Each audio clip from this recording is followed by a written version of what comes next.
And a very warm welcome to this Predator Luxembourg Open, our second of 2026, and an exciting one we have in store. This, the first men's EUROTOUR hosted in Luxembourg and brought to you from this superb, recently opened GRIDX, a venue that truly needs to be seen to be believed.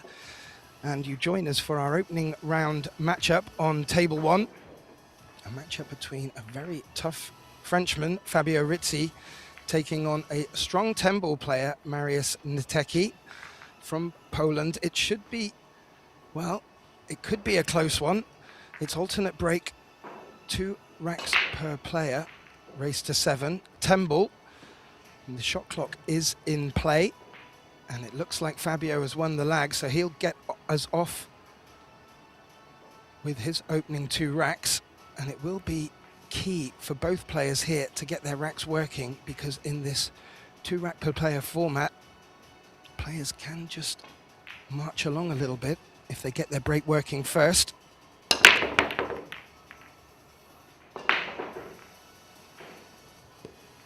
it looks like the 7 has crept into the corner pocket, but has left no shot on the 1 for Fabio here.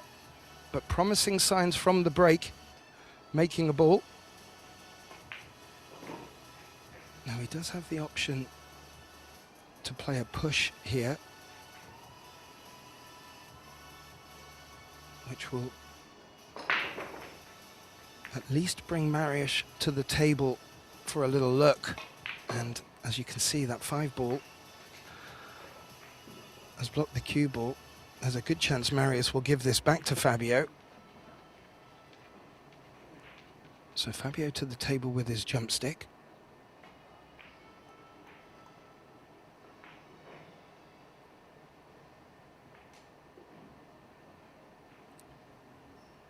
It's called the bottom right corner pocket. The jump in itself a tricky one.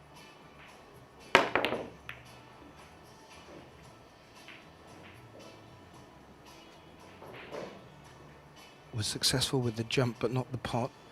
However, that 1 ball has just taken a very favorable nudge off the 8 into a position where Mariusz can't take this on. So he may elect to put Fabio in trouble. And the obvious shot from here would be to play just to the right-hand side of the 1, center of the 1 ball, and bring the cue ball behind the 8. Oh, and the cue ball has just snuck around it. As I mentioned, these are the opening match, or it is the opening match on the Table 1 TV table. We do have 2 being streamed to you live with commentating.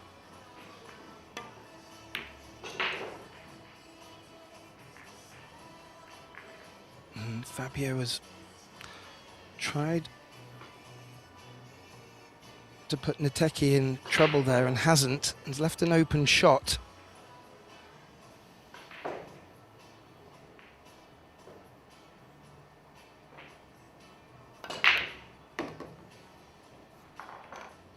As I mentioned in the introduction, Mariusz has been a strong performer in 10-ball disciplines. I dare say this is one of his favoured.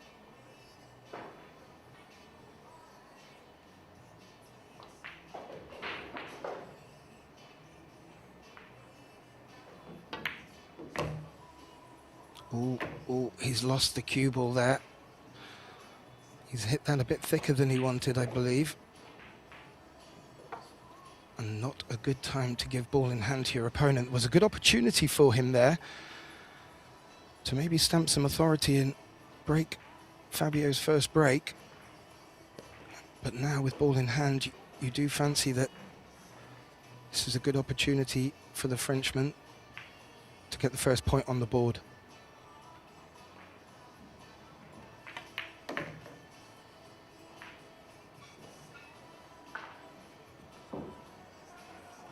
Needs to play across for the 6 ball.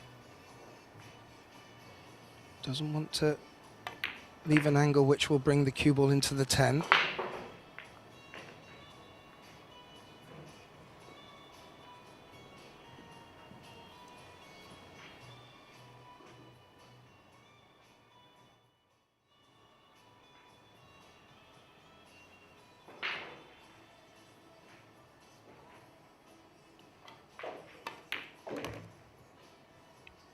Just seemed to take a deep breath there, wanting to ensure composure. And this will be a message sent across the bow to the Polish player. Fabio is certainly capable of jumping on any mistake.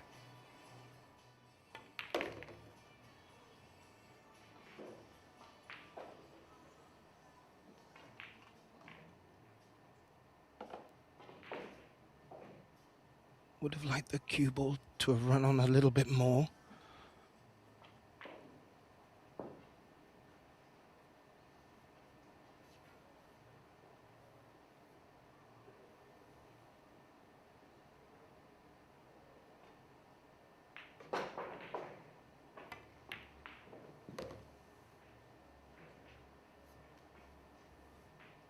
Well, played it in such a fashion that he was hoping the cue ball was going to come further up the table. It stayed shorter, which leaves a very thin cut on the 10.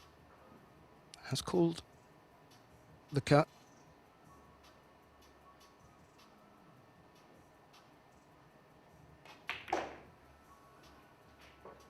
Oh, and it hasn't slid.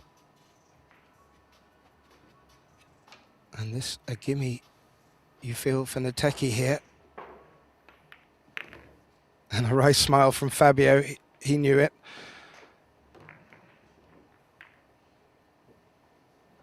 So he breaks the first of Fabio. Fabio will come back to the table for his second. As I did mention, we have 2 matches being streamed to you at the moment. Over on table 2 is the matchup between Michael Sagar and Alexa Pichel. And following on from that, we will have Wetzel van Berkel here on table 2 and Fidalgo Graba on the other table. Fabio with his second break did make a ball off the break of his last, but has lost the cue ball. And this, with ball in hand, I was about to say, looked like quite an open table, but that 10 ball is hampering the 3.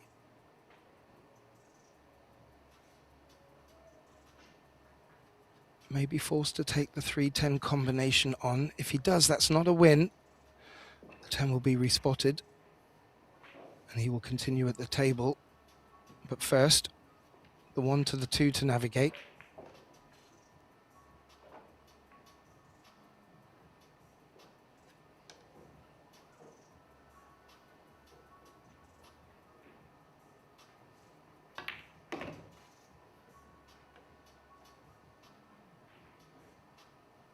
Now, has left himself an angle. We'll need to do a bit of work with the cue ball. I do fancy that he would look to try and get shape to play the 3-10 combination. Looks a bit tight to try and play behind the 3. Oh, and he's caught the 8 ball. Did look like he had a line to come behind the 3 there and played for it. As of now, he's left with either a tricky 3-10 combination, as you can see from the overhead, or we'll need to play it safe.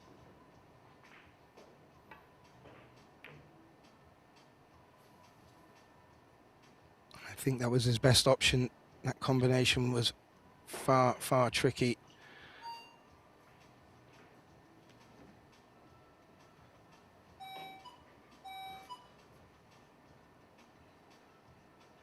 If you hear a little beep in the background, that's the shot clock. Just warning the players of time running out. Maybe picking that from table 2. Now, Fabio's called this. Oh, caught the thinnest of edges. But I don't think The 7 has come to the rescue and will leave Marius a shot here.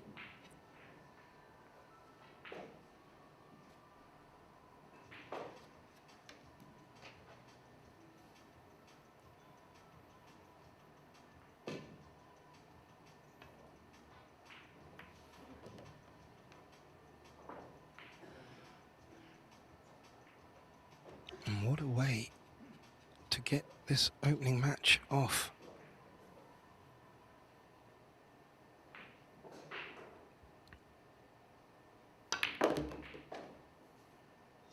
Oh, doesn't want to lose the cue ball behind the 10, which he has done. I was about to say, Marius would have come into this match knowing that Fabio is certainly the more informed player at the moment and stronger, and may have just been thinking there that position on this 5 would have left him in great shape to take the opening 2 racks against Fabio's break. So now he's left with a tricky jump shot.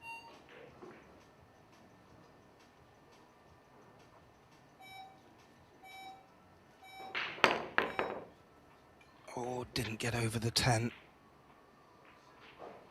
But the 10 has come over to hamper the 6 somewhat. Has left a pocket, the bottom left pocket, available for Fabio here. And with ball in hand, he's got every opportunity to pick the spot for the cue ball.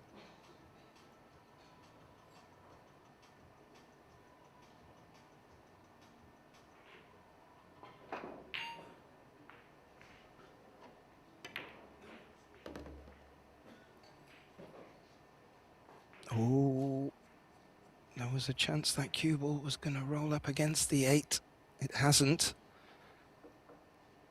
Still a good shot needed to get position on the 7 here, but what a turning point. That run out of position from Marius. I know it's early in the match, but that was a great opportunity for him to really put it up against Fabio.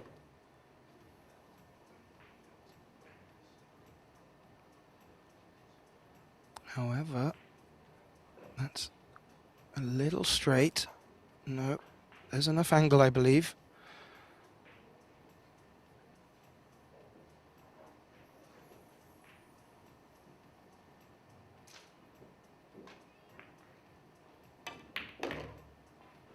That shot would have been a lot trickier if he'd have fallen straight on the 7. As of now, he's left himself in prime position with a stop shot on this 8 ball.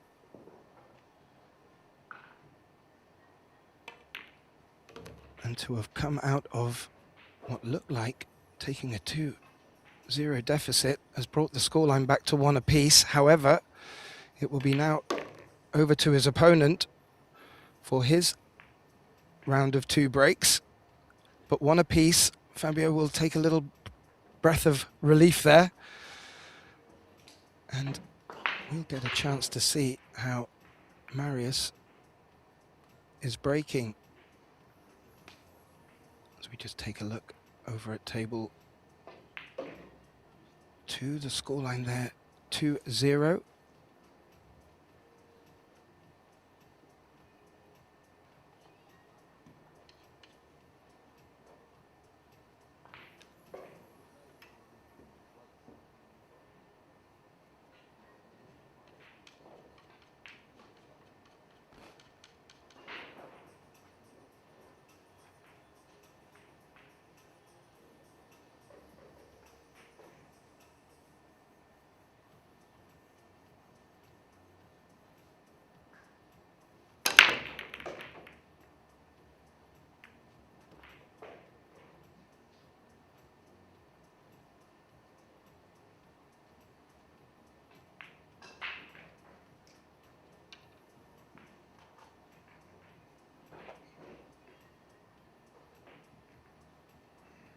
And as with Fabio's first break,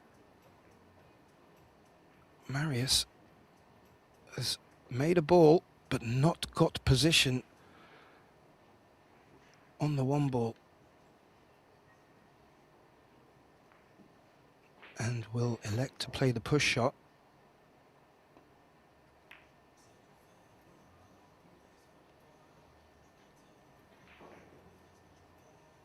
Well, he's pushed the 9 ball over the corner pocket. Fabio comes to have a look.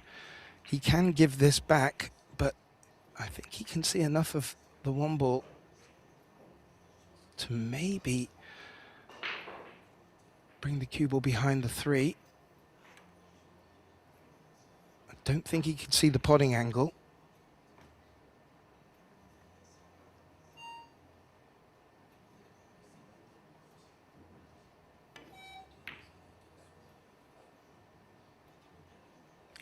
He's gone for the 4, and I think he's got it.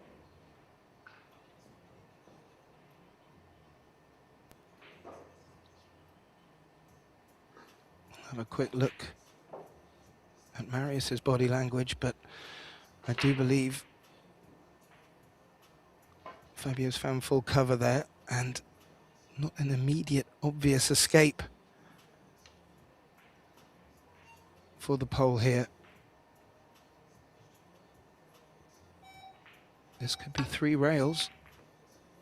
Oh, but caught the 6. It was a very tough escape he had in front of him there.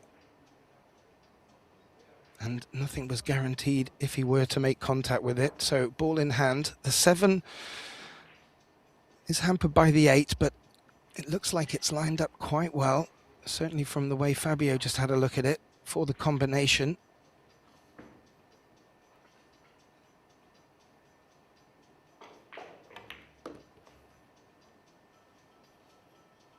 And the one thing Marius doesn't want to do is to let Fabio get into stroke.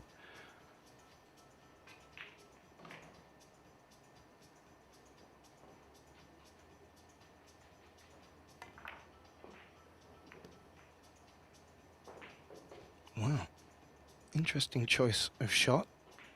Just tapped on the rail there. Was looking to avoid the 10 or maybe leave the 10 there, but now that's hampered the 7-8 combination.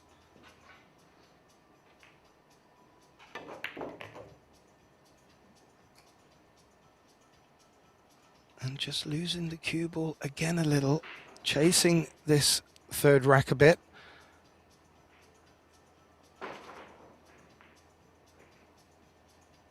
And that 7-8 is still lurking as a problem further down the line, so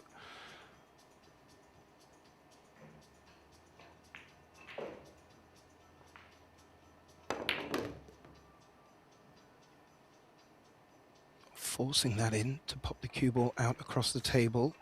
We'll be taking the 6-9 combination on here, but another look at that 7-8. It clearly is obstructed by the 10 now.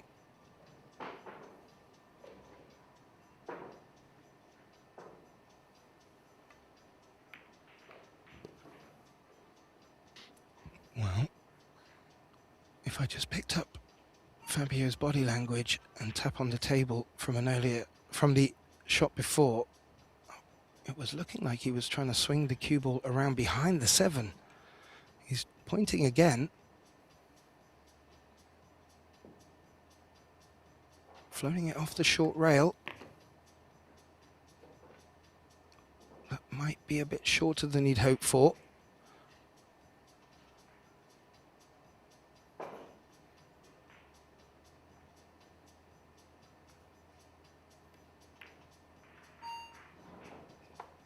And was just that bit too tricky to take on with confidence. So Fabio looking to put Niteki in trouble here, and I think he's got full ball cover, certainly from the look of Marius. Going across table, called the 7 in the top left pocket.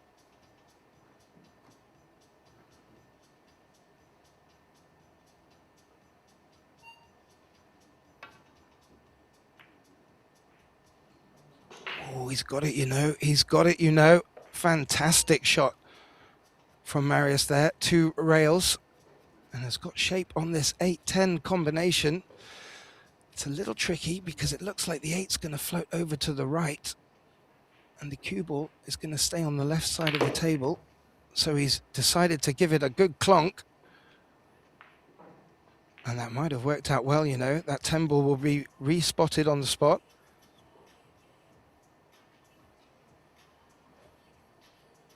And great improvisation from Marius there, recognizing that he was going to be in a tricky spot if he just gently potted that.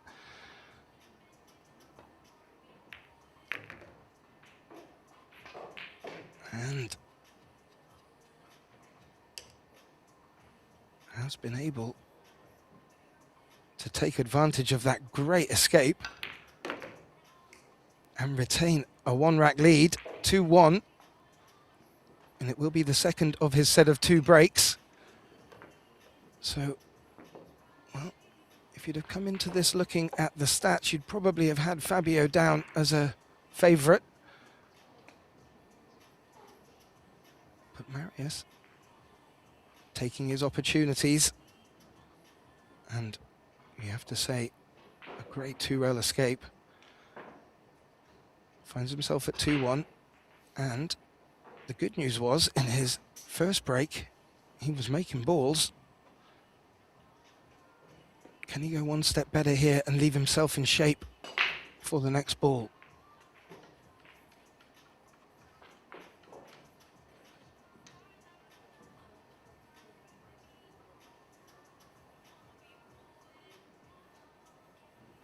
Marius to break, leading 2 racks to 1, race to 7.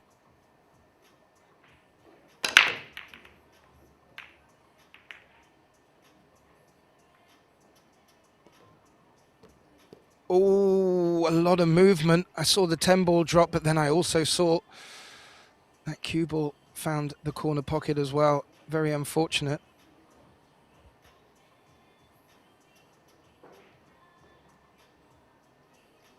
And returning the favourite of sorts, it sort of went the same way with Fabio's first breaks. Made a ball, didn't get shape on the one. And then second break, made balls, but also made the cue ball. The same pattern emerges now.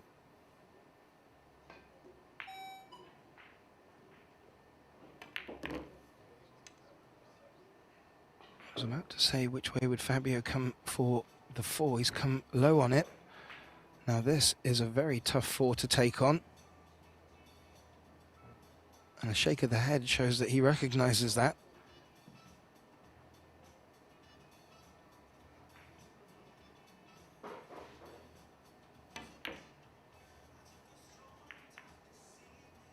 Oh, and instead has played a very delicious safety, looking to take the energy out of the 4 ball, playing it into the 7. Was running the risk of potting the 7, which would have kept him at the table.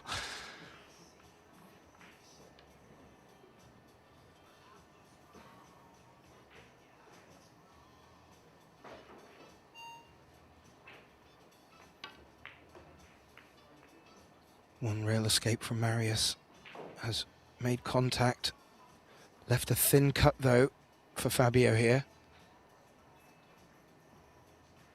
It was a difficult one rail escape, played it as well as he could.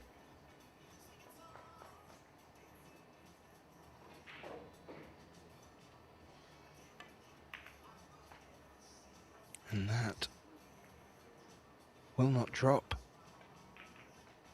So, now there are early signs that Fabio's getting a little rattled. He may just be thinking, it's a race to 7. There's a lot of pool left in this match, so why not just go for the middle percentage balls? Oh, how much draw did Marius get out of that cue ball? Too much would be the answer. The cut does not look on. And there is a small risk of scratching in the side pocket if he were to take the 5-7 combination on.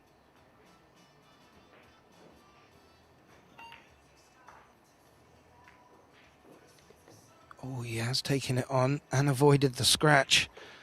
Needed to play it really delicately and has played it very well.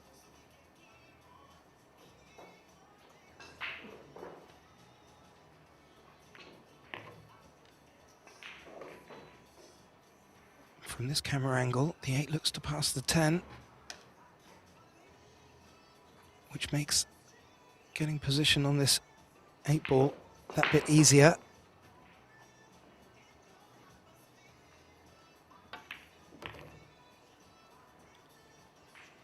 Oh, and he's played that very well. Probably had the back of his mind how much draw he got out of a previous shot in this rack for position on the 5, but has played that really well. Now needs to put a bit of energy in this cue ball. Oh, I was going to say, looked like he had to draw back off the long rail, was able to play through. However, now he's cueing over the 10.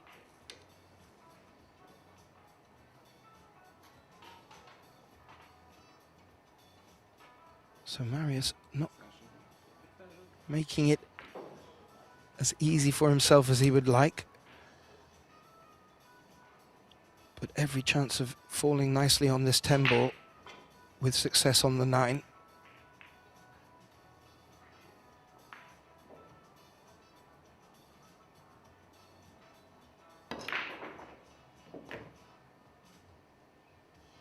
Oh, he's played that well. Did look like the cue ball was going to run a little bit further towards the 10, hasn't. And a great chance for Marius to push on from his 2-1 lead. And has. And well, this is the opening match on table 1, but it's not too early in the morning. I'm just wondering if Fabio needs to wake up a little bit, because if he hasn't, that will have certainly woke him up. And now he returns to the table with the next set of 2 breaks for him, but he is trailing 3-1. You'd have to say they start to become must-win racks at that point. And as you see, following on from these opening matches on table 1 and 2, we will have Wetzel, Van Berkel and Fidalgo taking on Graba. That starts at 1 o'clock, about an hour from now. Back to Fabio, trailing 3 racks to 1 in this race to 7.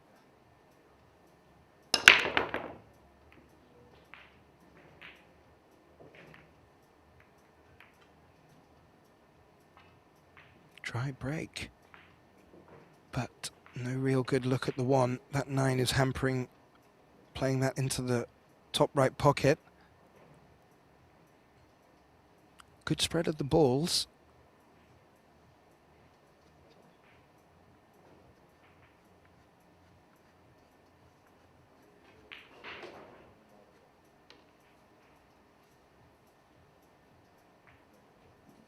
Nothing immediately obvious for the safe, unless he wants to play a delicate one.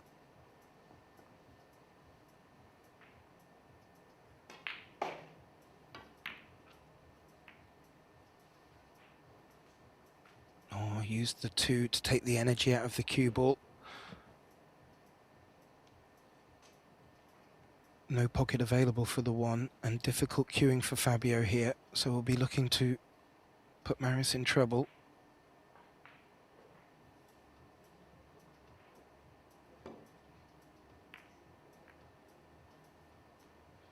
Hasn't been able to do it.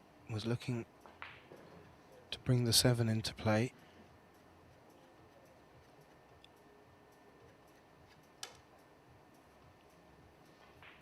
Again, no pocket available for Marius. So a nice little exchange of safety play between the 2, although neither player finding full cover, but now Marius has, and that does change the complexion of the safety game here. Looked like Fabio was eyeing up a 1 rail escape or 2 around the 4, has done. But playing it that way has leaked the 1 out into a good position. And if you look where the blue 2 is, that is not going to be a problem to get on. So Marius just having a look at the 3 and the 4 to see what pockets are available. If the 3 has both bottom pockets available, that makes his position a little bit easier.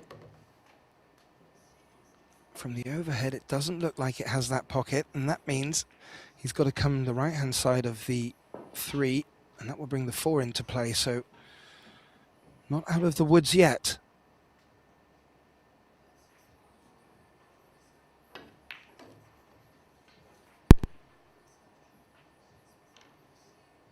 Oh, maybe it slides past the 4.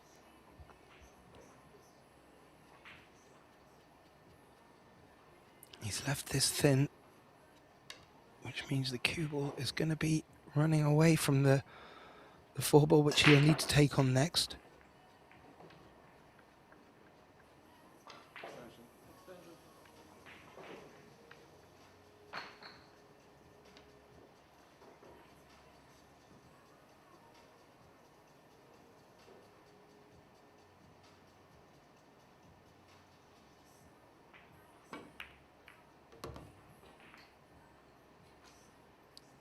Played it very well. Using the 10 to hold the cue ball, has put himself in a great position here in this 5th rack.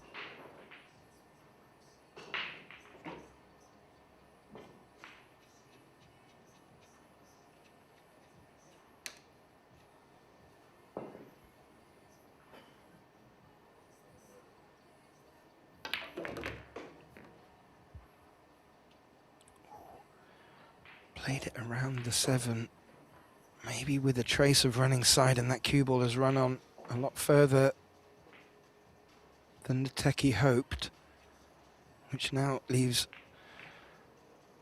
well, a tester and no guarantee with shape for the 7, so big shot here.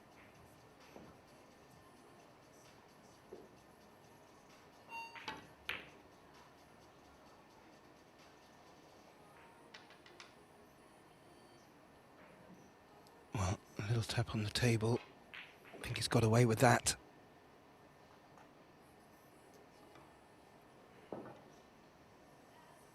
Fabio calling the right centre pocket. Coming 2 rails. That 6 will be tracking towards the side pocket. But he caught it off the first rail. And another look away from Fabio. Things are just not going his way. Are we going to go Marius's way? That 6 has a pathway to the top right corner.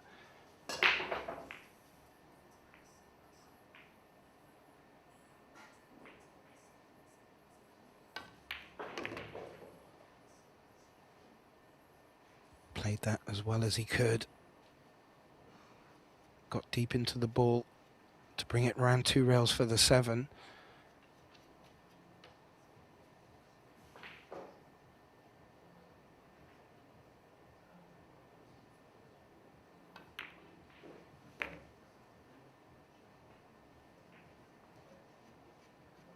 Now, how's his angle on the 8?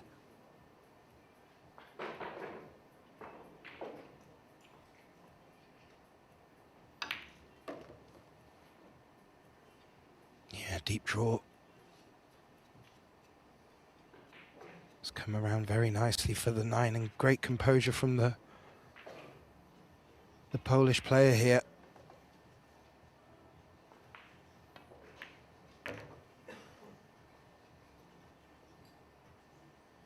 Fresh cloths, the lights, table 1, opening match.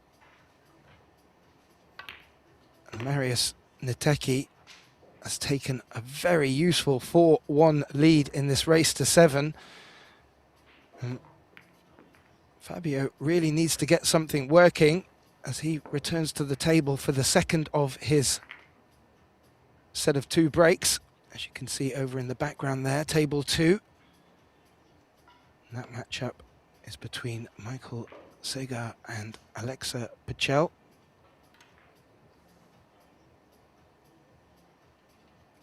Both matches being streamed live on Pro Billiard TV and also RTL Luxembourg.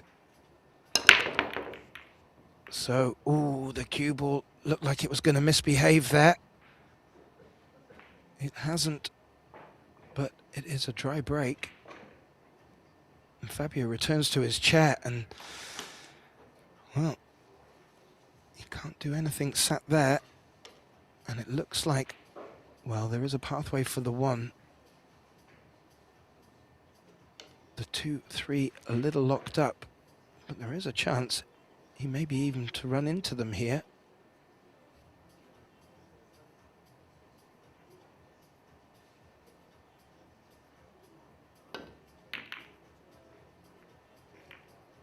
Oh, he looked to hold for the combination, but didn't make the pot. And that will bring Fabio back to the table. Is there enough of a gap around the 10 to make the corner pocket? Fabio's face would suggest it's not on.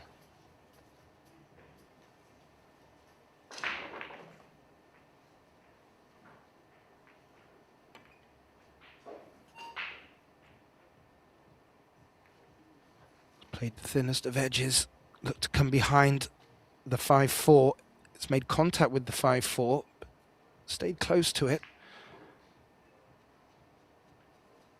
Good distance.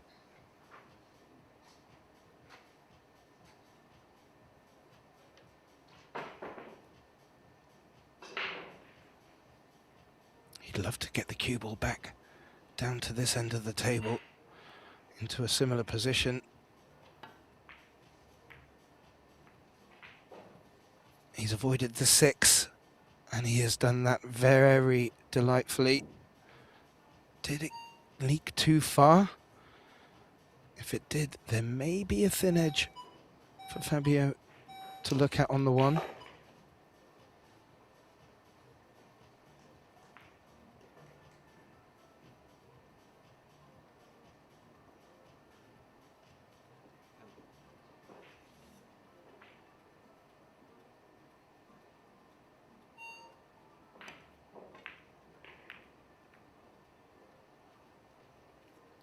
He played the edge, left a little bit to chance, and has left that 1 ball available to the right side pocket.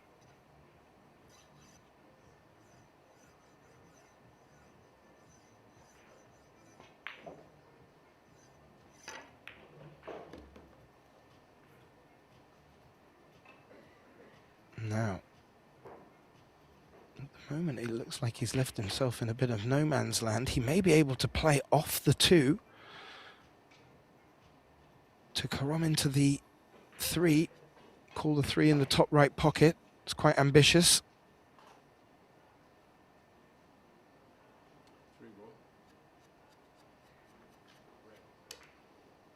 I think I heard him call the 3.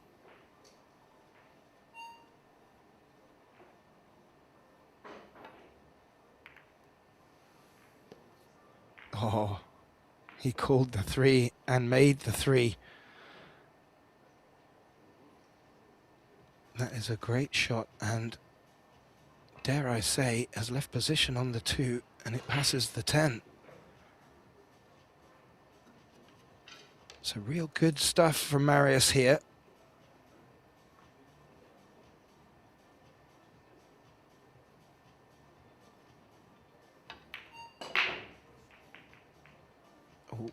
Oh. Needs that to slow up. I don't think it has.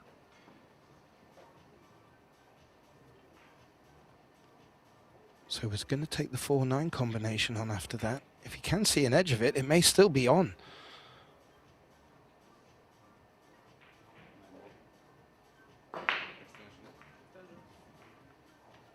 He calls his extension. As I mentioned, both players under the shot clock. They do have 1 extension to call per rack. He did make a call. I didn't hear what the call was.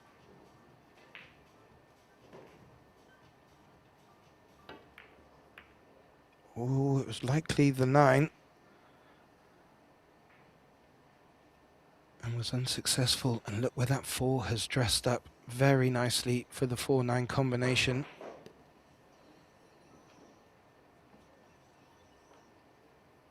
And Fabio really, in this race to 7, would like to start getting some momentum in this match.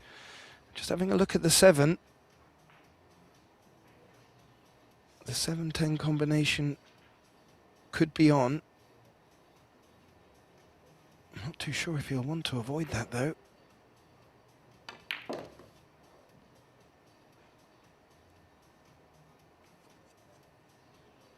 But we shall see indeed from the way he plays shape off the 6 here.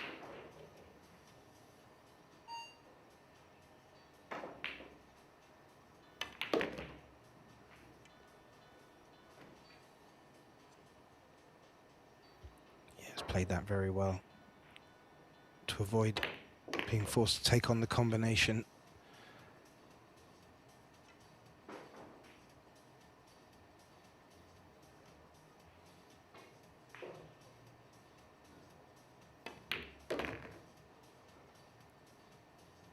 Yeah, and that 8 ball, we'll see Fabio on this 10 brings the scoreline back to 4-2. However, still a bit more of a hill to climb, and Marius is looking very much in form and up for this. As I mentioned over on table 2, the matchup between Michael Sagat and Alexa Pechel. Well, Alexa got that back to 4-3 lead, and Michael's just pulled one back. That's 4 apiece over there. And just a few names of players already through in this opening round. Jan van Lierop, Arseny Sebastianov, Alex Montpellier and Mohamed Soufi already booking their places into the next round. And I think there's still a few more excitements in this match to come. Now Fabio back to the table, leads 4-2, has the next 2 breaks.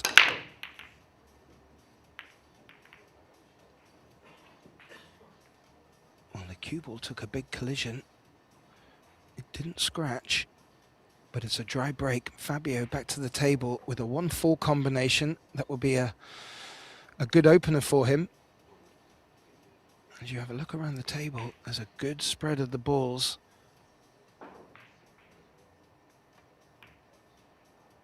With not too much, I was going to say, for Fabio to worry about. But he just wants to be a bit careful because opponent has already proven that one mistake and that scoreline will not be moving in his favour. So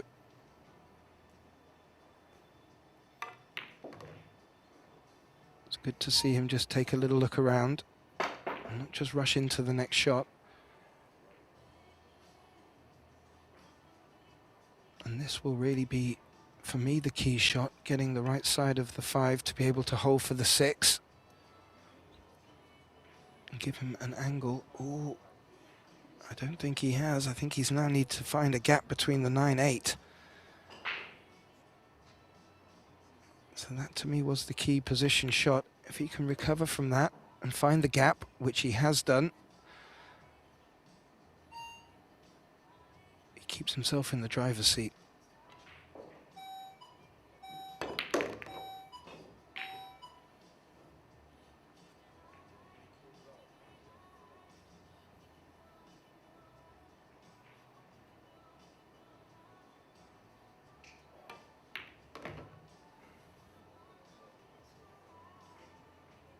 And the cue ball just kept running a little bit.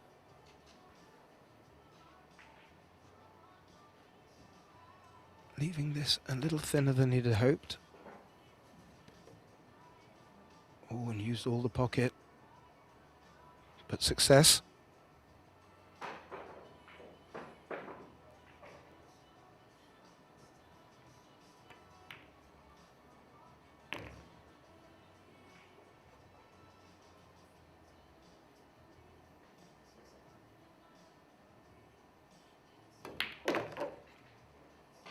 However, this is what Fabio will have been wanting, and has taken another rack,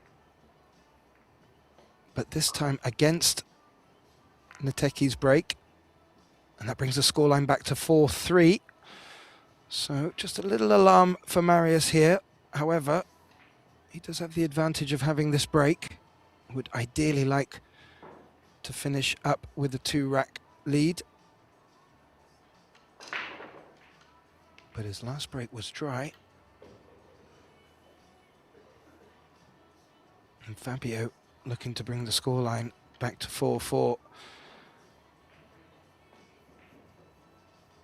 So let's see if Marius does anything different with his break. Doesn't look like it from the same side.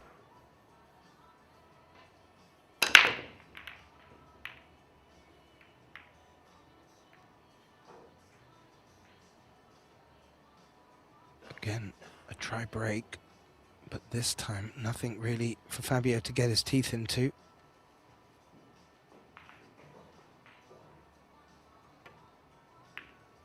Was looking for that gap between the 5 and the 2. He would have loved to have locked the cue ball in there. However, it's worked out very well regardless. And there's a good cluster of balls up on that short rail. So even with ball in hand, there's going to be a lot of work for the player to do. And that's a good escape. And look where that cue ball was heading. It looked like it was going to be heading back to a similar position. It checked up off the long rail. This one ball is on. I'm just not sure there's much merit in taking it on. And cueing over the 7.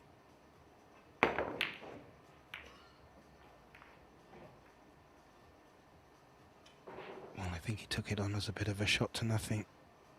Cueing was really difficult. I dare say he's got away with it if that cut is not on.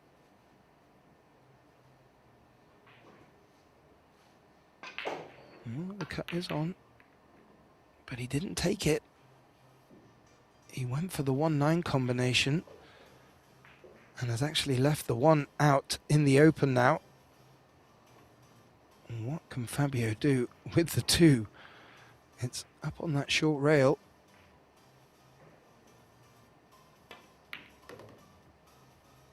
He's bringing it round 1, 2, 3. Always unfortunate there. Would have liked to have slid off the right side of it, would have left it onto the corner pocket. Now he's forced into a safety.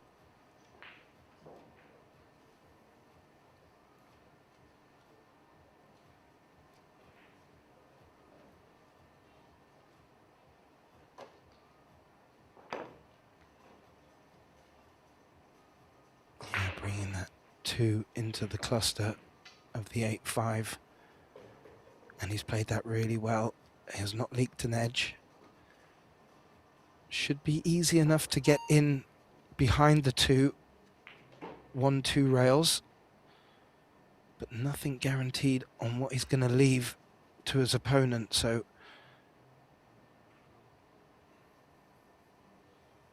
could be a crucial point in this rack.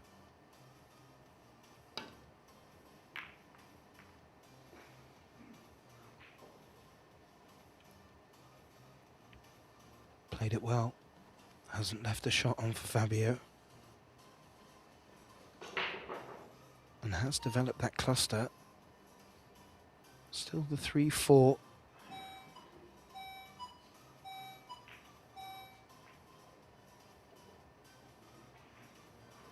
Yeah, the 3-4 does need to be considered. So looking for a good safe position here.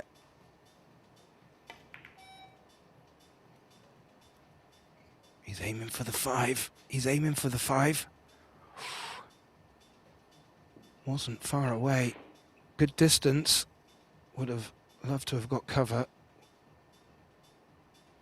And what can Marius muster up here?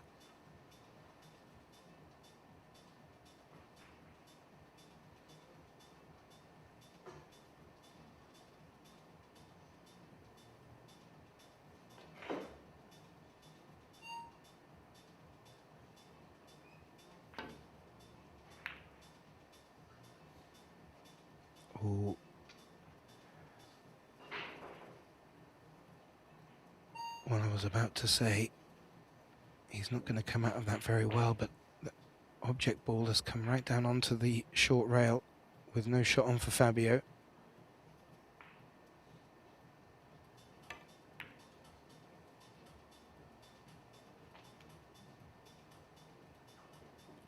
Looking to bring the 9 into play. Got great cue ball resting up against the short rail. I'm not too sure if Marius can see enough of this too, but I think he can see it. Oh, great angle.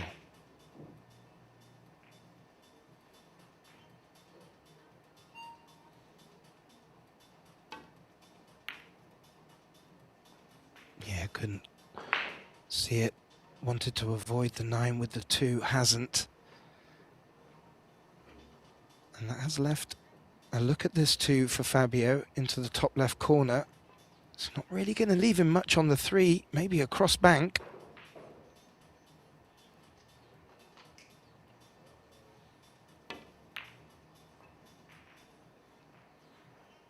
Oh, and the 2 got deep in the pocket but didn't drop.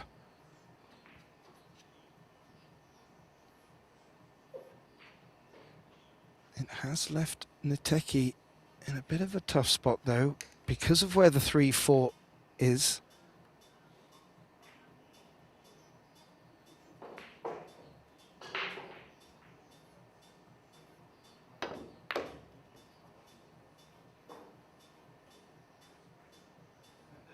Yeah, brings the cue ball up past the center line. That will make the cross bank a bit trickier.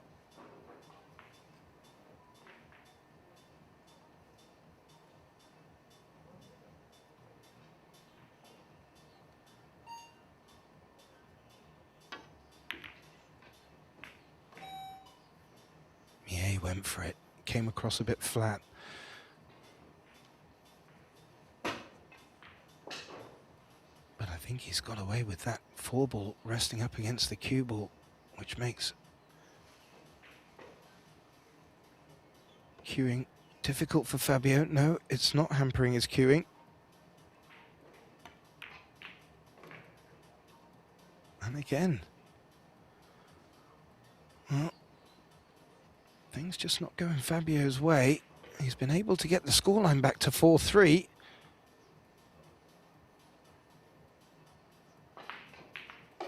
But Marius here with a good look at getting his lead to 5-3.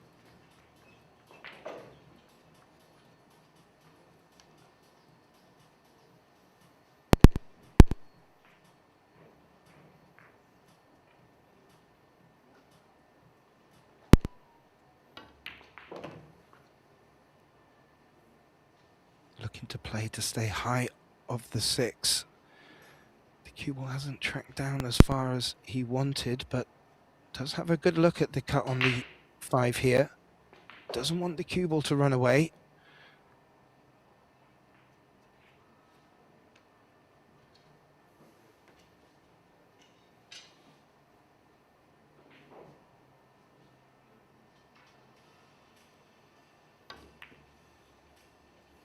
Oh, I think he felt that cue ball was going to run up the top of the table, so decided to play it with a bit more premise. It's compromised the cut. Again, though, has got away with it. Fabio not being left an open opportunity.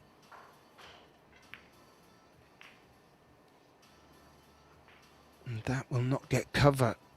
So, I have to say, Fabio looking a little bit out of sorts.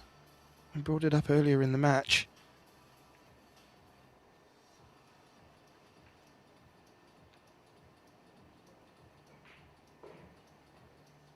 He has picked off his 3 racks quite easily when they've come to him, but it's not really good enough for him at his level. And Marius has a great 10-ball game, as I alluded to. And look at that safety shot. Let's put that cue ball very nicely behind the 9. Fabio's going to take this 2-rail escape on. Very good chance of putting this in the bottom left, so he's called it in the bottom left.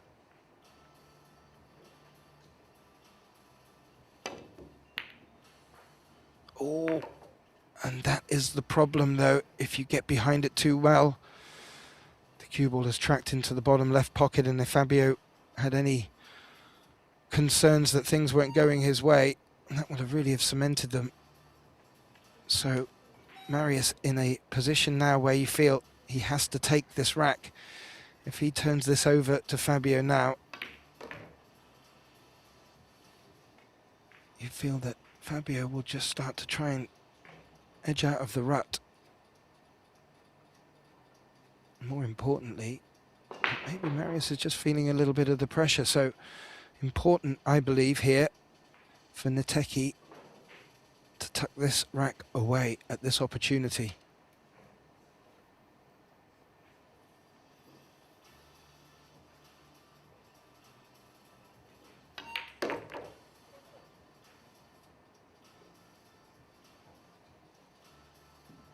Now, how has he finished on this brown 7?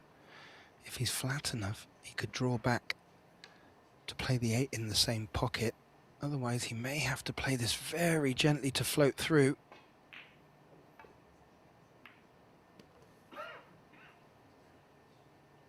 Which he has done.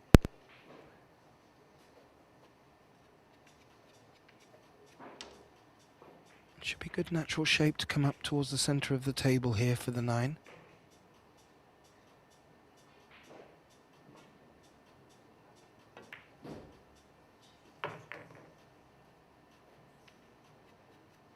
And as you see from the overhead, left a good angle on this 9 to come across for the 10, and I felt this was a must-win rack for him, even though he is in the lead.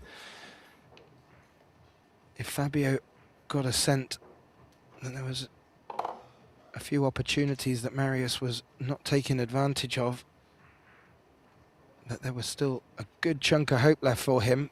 However, 5-3, race to 7. Well, we'll get to see. Marius does extend his lead, retains that 2-rack advantage, 5-3.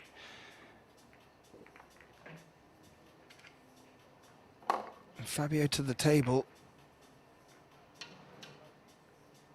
As we just take a look at the fixtures and schedule for today. Following on from here on this table, Wetzel taking on Van Berkel. And over on table 2, Fidalgo taking on Graba. That will start in about 30 minutes from now. So Fabio trailing 3 racks to 5 in this race to 7.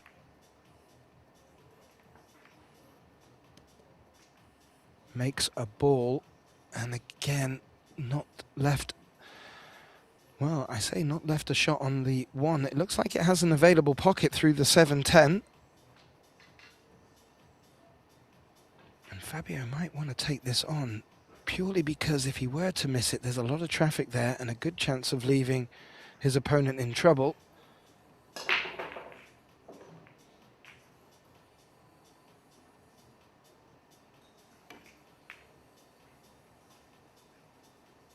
He has taken it on, and it did rattle. Now, is there a way that Marius can make contact on the 1? How far over is the 4? It looks like it's quite far over. He's just called our referee over to take a closer look at this, and I don't blame him.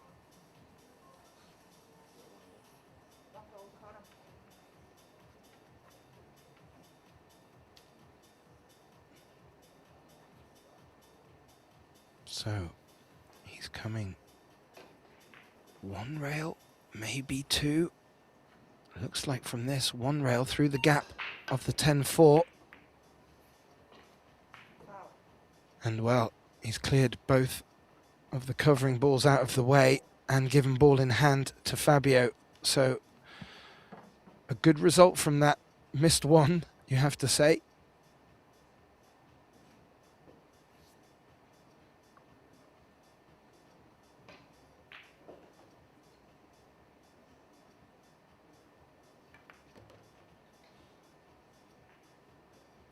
Playing down for the 2. We'll look to try and finish as low as possible.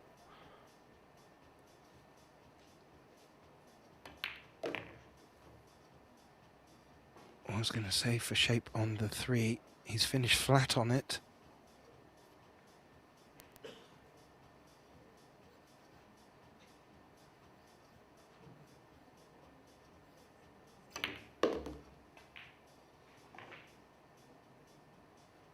He's force followed it. It's probably not come across as far as he'd wanted to.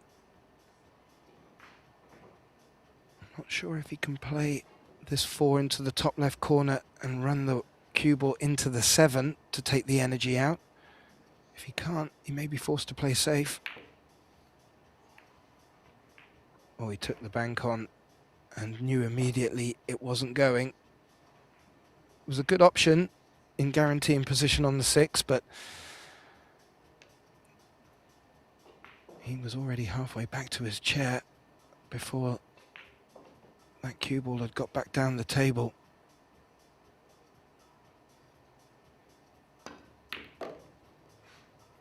Oh, Marius has played that well, avoided the 8. Oh, if anything has come down a bit too far, as that cue ball will now be trekking away from the 7. He was in a similar position to this earlier and was able to run the cue ball into the, what would be in this case the 10, to take, or rather to slow the cue ball down, but I don't think that shot's on this time.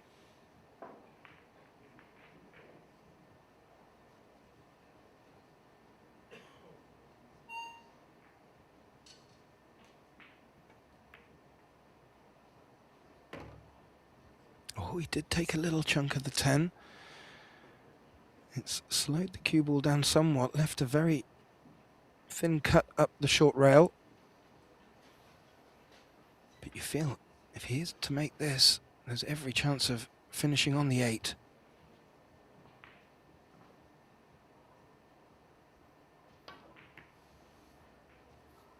Oh, I think he's caught that too thin. He's caught that too thin. And that took the energy out of the 7 and left it in the jaws of the pocket. A gimme for Fabio, but still needs to get position on the 8. He's played that very well. Always difficult when they're in the jaws.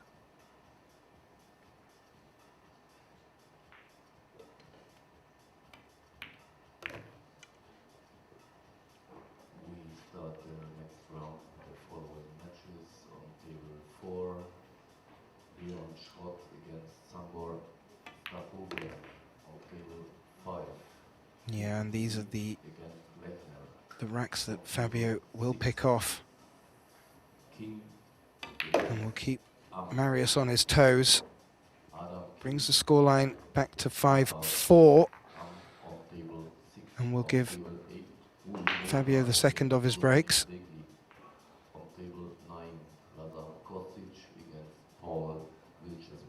As we just have a few announcements for tables that are coming up.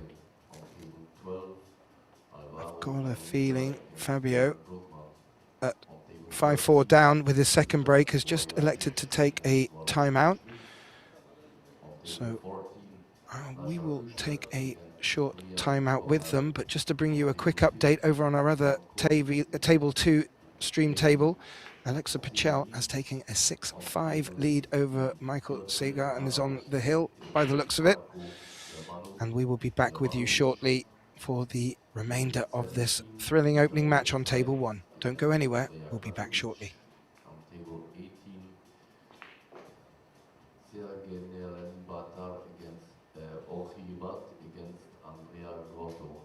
Have a short practice and start your match as soon as possible. Thank you.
And a very warm welcome back, ladies and gentlemen, to the culmination of this opening round matchup. Mariusz Nitecki from Poland is leading Fabio Ritzy 5 racks to 4 in this race to 7. Fabio, just taking a short time out, has returned to the table and will return for the second of his set of 2 breaks. Will be keen to get the scoreline back to level. Mariusz looking for an opportunity to get us to the hill. So Fabio off to break.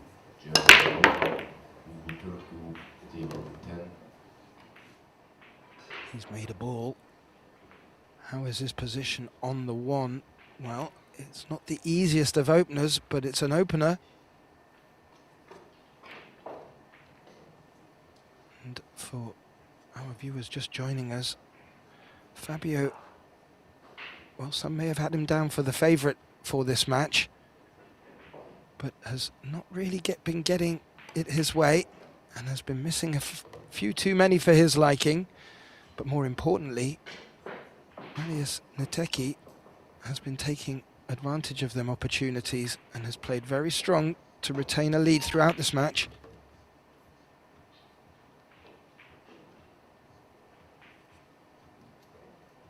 This, after the timeout, is our first real look at a break and run opportunity, as both players have been struggling to get shape on the object ball after the break. Would be a great time to do it.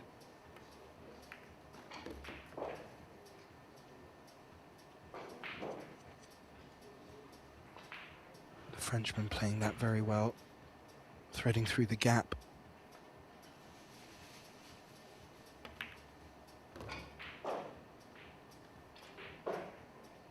And the 6 pass in the 10 makes this now a very good opportunity for Ritzy.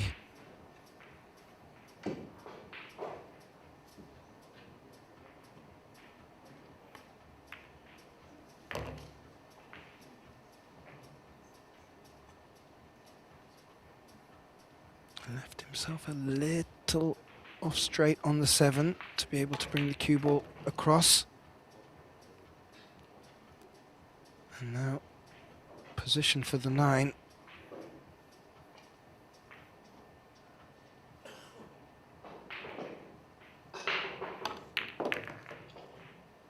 And you have to say, what a difference a good break can make. Both players been finding balls off the break, but just not getting a look at the next shot. This, the first real opportunity like that. And it's taken until our 10th rack to find it. But it's been found by Fabio Ritzy, and what a time to do it. He's been trailing throughout this match. And you have to say, good timing. Finds himself now at 5-5. The only difference is that now his opponent, Mariusz Nitecki, will get the next 2 breaks. And if Mariusz is able to return the favour, well, break and dish, break and dish. Fabio would not get back to the table. However, let's not get ahead of ourselves. As I mentioned, both players have not been getting it their way with the break, except for that last rack. So Mariusz has been in his chair for a while Fabio took his time out. Had to sit there a little longer to watch the scoreline come back to level. How will he respond?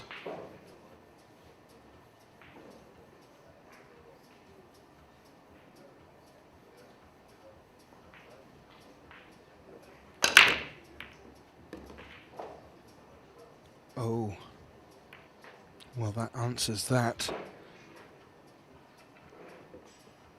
And I think it was also a dry break, but scratch off the break gives Fabio ball in hand. As you look out across the table, viewers, every ball appears to have a pocket.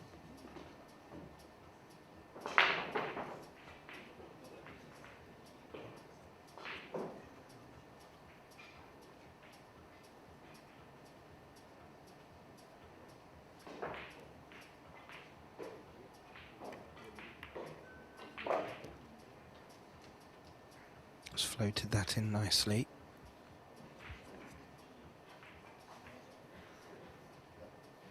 If there's anything to be considered, it may be the 6 to 7, depending on how he finishes on the 6. But I'm not sure what Fabio said to himself during the timeout. So far, it seems to be working a treat.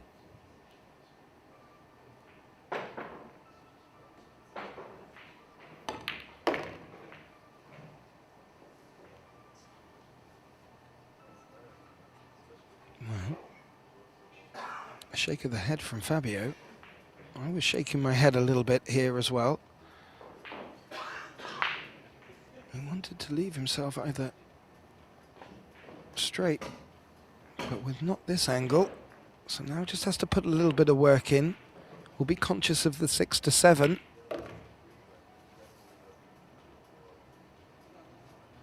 Ooh. Well, I think he'll be playing safe from the way he's gestured, and I don't blame him. I was floating the idea that he may take that cut on, but with the difficult cueing, was just a bit of a stretch too far.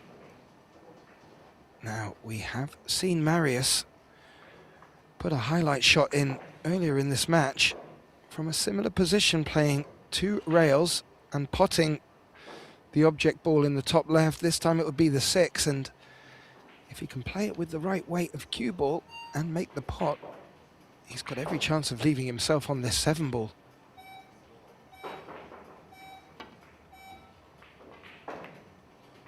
Oh, he wasn't far away, but caught it a bit thick. And does the overhead tell us that that corner pocket isn't available for the 6? I don't think it is. He's playing it around the rails and keeping the cue ball at the top of the table. That looks to be played to perfection. And again, Marius back to the table with a difficult look at this 6. This time we'll just be looking to make good contact with it. Oh, he's starting to feel the pressure a little bit on this match now, with the scoreline up 5 apiece.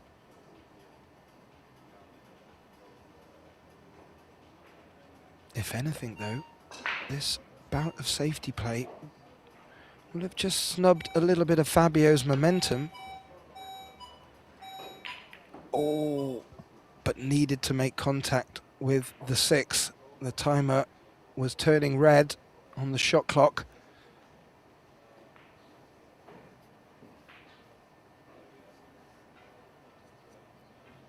So ball in hand for Fabio.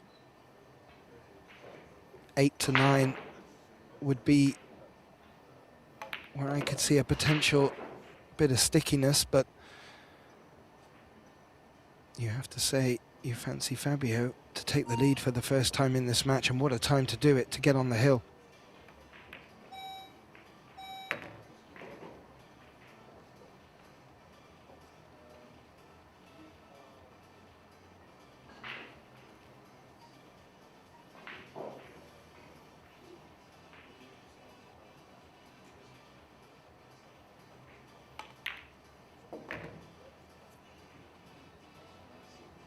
Makes it and leaves an angle on the 9.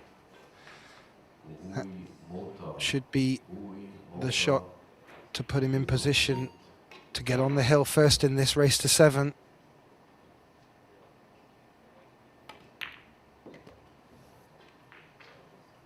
And what a turnaround, you have to say. Marius really grinding well and keeping Fabio in deficit. But that timeout really seems to have worked a treat for Fabio. He's won the next 2. First on his break with the break and run. Second against the break. And now Marius breaking for his... well, to stay alive in this match and take it to a hill decider. Scratch off the last break. Will not be wanting to lose the cue ball this time.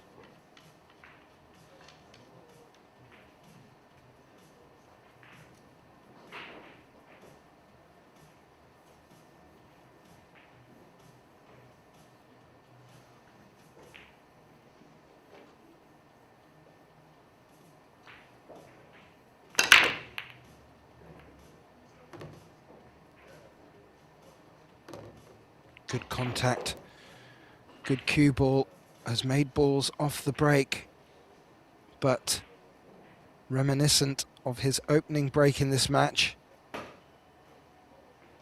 No shape on the one. And on that occasion was forced into the push. I'm not too sure he'll push here if he can see an edge.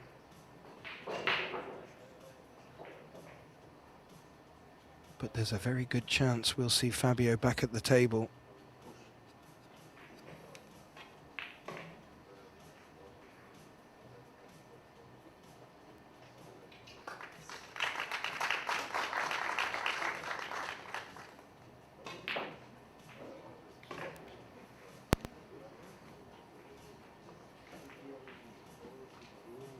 May have just heard a little round of applause while that push shot was being played.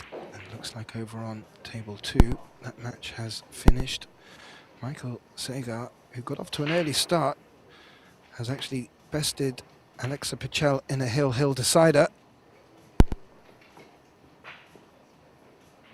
I'm wondering if our match will shape out with a similar fate. Match on table 2, Omar Fidalgo against Dennis Grave.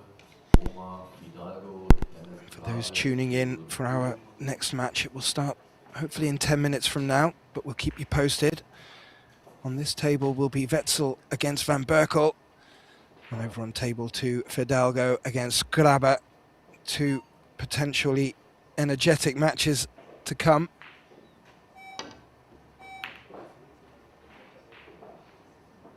Oh, the cue ball. Oh, the cue ball. Marius.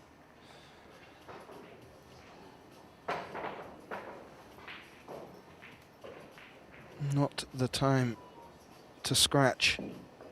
The one did come around the table and made the 2, but it's left the 1 over the corner pocket. Now,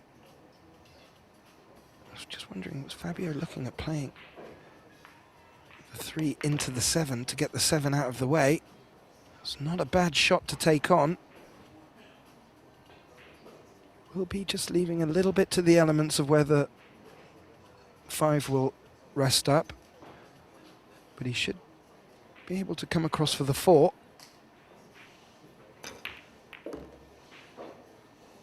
We avoided making contact with the 5 completely.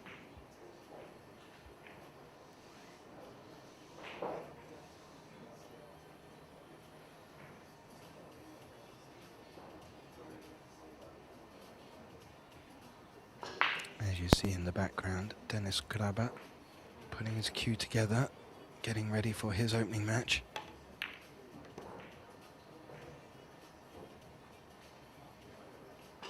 And Fabio has played that probably as well as he could. Cue ball may have come over a little bit further.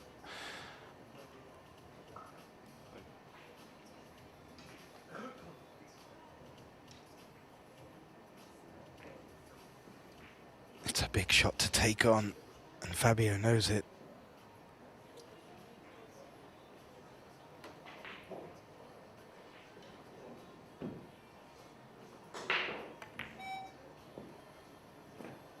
Oh, 5 seconds on the clock. And, well, he may have got away with it, but that was a tough shot to take on in the first place. Oh, he has.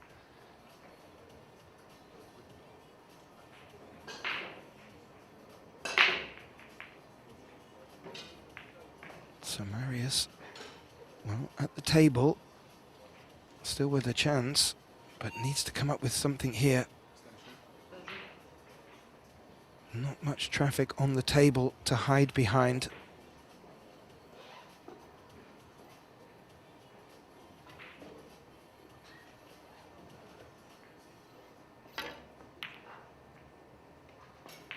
it's heading towards the top right. And it's come out quite a way.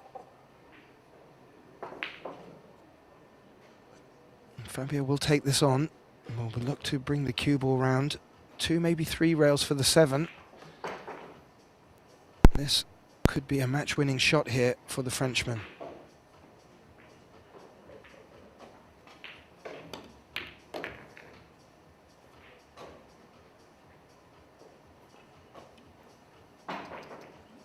He's played that really well. May have just overrun us a smidge, but should be able to hold for the 9. And well, in summary so far, it looked like Marius was going to keep his neck in the lead. There was a timeout from Fabio at 5-4 down. With a break and run, and a break against Marius's break. Fabio at 6-5, faced with these 2 balls to take his opening match.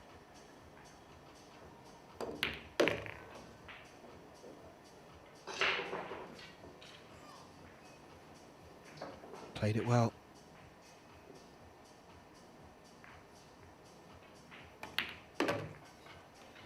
And Fabio Ritzy in what fed to be a tighter match. Oh, they're just having a little chat. Just wonder what that's about, and a smile. But yes, in probably less convincing fashion than he'd have hoped for, does best Marius Neteki and progresses through to the next round. It is double elimination, so Marius will get a second bite of the cherry. Coming up on this table next, we will have Wetzel taking on Mika van Berkel. Over on table 2, Fidalgo taking on Dennis Graber. Please stay tuned. Thank you for joining us, and we will be right back with you in, well, just 5 minutes' time. Take care. Sam Wetzel against Mika van Berkel. Sam Wetzel, Mika van Berkel, table 1.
gentlemen. Hi. And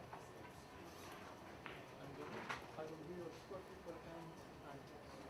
So you have 35 seconds for regular shot, 60 seconds for after the break shot, 25-second extension per play. Any questions that you can do? The same as always. Yes. Okay. Perfect. There's a timer in the middle where we see. Yes. Timer will be now behind the choose opening break, so if you in that position, please bags when you're ready out. Okay. Also, if you want to stop the shot clock at any moment, signal, you call the judge, whatever, you signal, and that's it.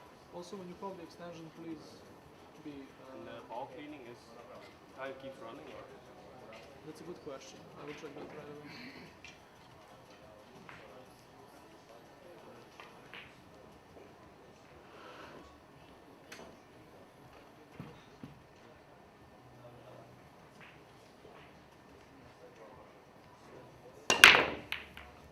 For ball cleaning, time is running. Yeah.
Good afternoon, pool fans.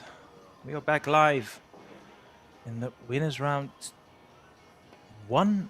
Let me just double check that actually. Yeah. And it is a fascinating matchup.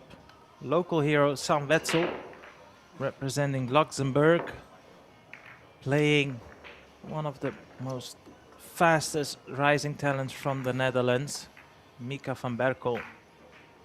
Sam Wetzel, a couple of quarterfinals, couple of last 32. No, sorry, I say quarterfinals, I mean last 16.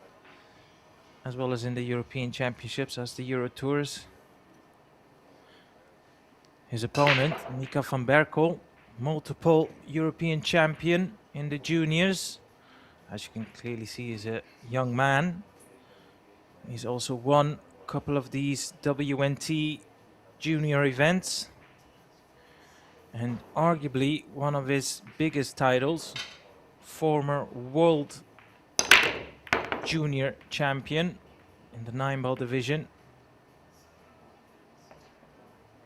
So you would have to say the man at the table, well, I say at the table, yeah, he's had potted a ball at the break. Will have to play somewhere near his best to fend off this talented player. Mika van Berkel also, I had the pleasure watch him win the inaugural, no, I say win, sorry, he became runner-up in the inaugural Orange Forks Open here in the Netherlands in Lelystad. But that's all in the past now, of course. We're here in Luxembourg, in GRIDX. The first ever EuroTour in Luxembourg. That is very encouraging indeed. Obviously, Luxembourg, well known for the Ardennen Cup, which amasses a lot of pool players all around the world every single year. And they've managed to put on a very professional tournament, the Predator Luxembourg Open, as you can see there in the fabulous arena.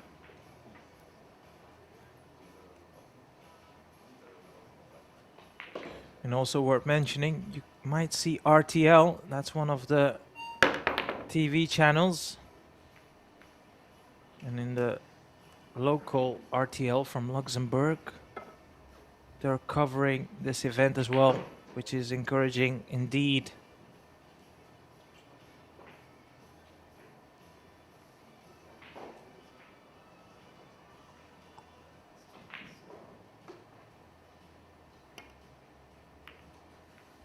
If you've just tuned in, welcome. This is, as you can see, a 10-ball match, race to 7.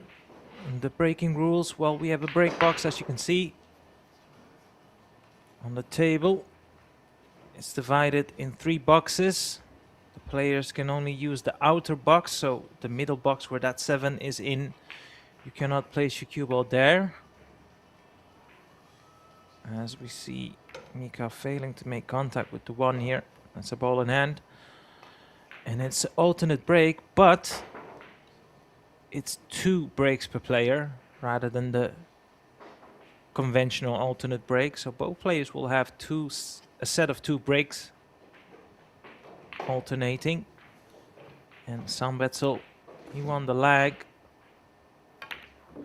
And from this opportunity, he's looking to put the first rack on the board.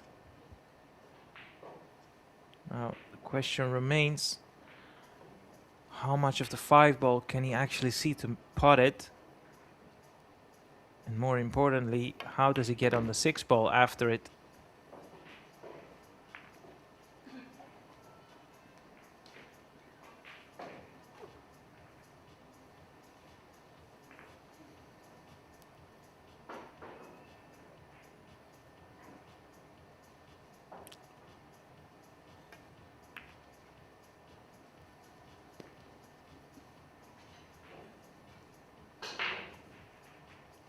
I mean, where the cue ball is now looks absolutely perfect. But, you know, he can land on the other side of the 10, it seems like. And that would be awesome for him, because it means he can use the side rail to creep a bit closer to that 6 ball. Now I am wondering if he wants to stay on the low side, the left side of the table. That's one thing that's a given here. But does he want to stay on the low side where the cue ball is now, basically? Or does he want to cross the table and go towards the upper part of the table? It's the low side. It's a bit more angle. I think might have to cross the table from side to side now. Try and attack the 7 into the same corner pocket as the 6. On table 7, Wojciech Szewczuk against Alex Montpellier. Szewczuk, Montpellier, table 7.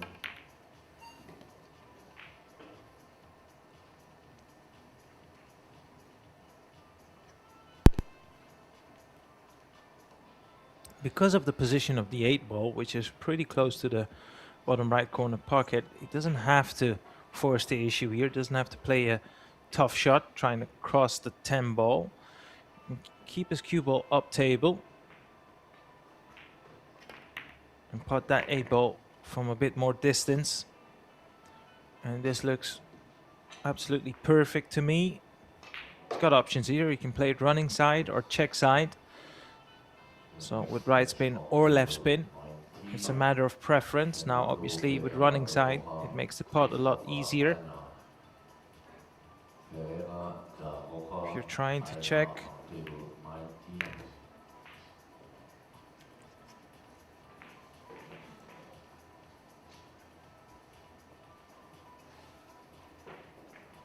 he's trying to check the cue ball there.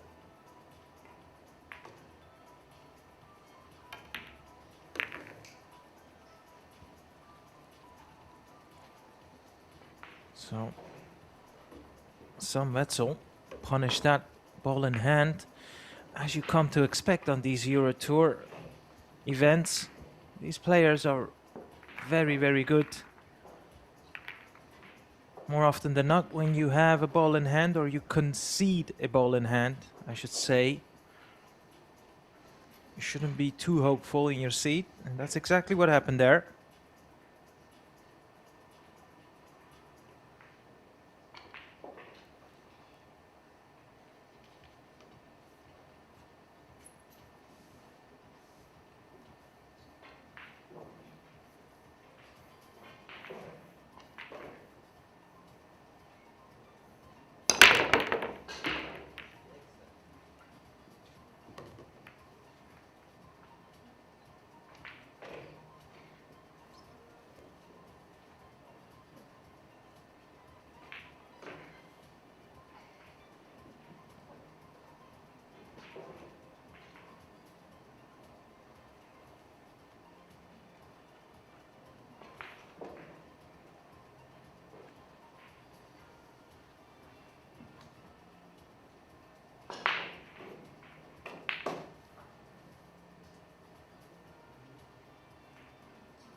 Looks tight whether that 4 ball goes past the 10, but you know, given the camera angle, I would feel like it just goes past the 10. Just managed to avoid running into that 7, and that looked very close indeed.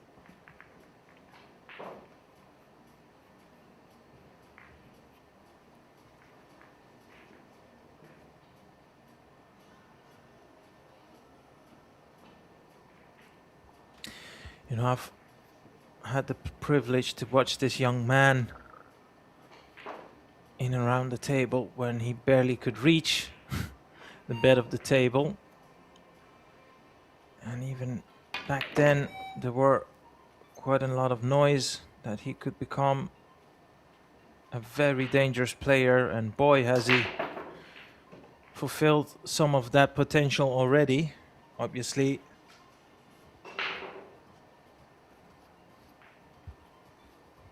The next big step here for him is obviously doing some damage on the Pro Tour. Now, some of these events, of course, what I would consider as a pro event, the Orange Forks Open, Ardennes Cup, any of these Euro Tours really, and European Championships. A lot of professionals do enter the competition. So whenever you win one of these events, that already is a big push. And obviously the next is climbing up the world rankings and, you know, try and land one of these majors. But of course, Mika van Berkel has plenty of time on his hands.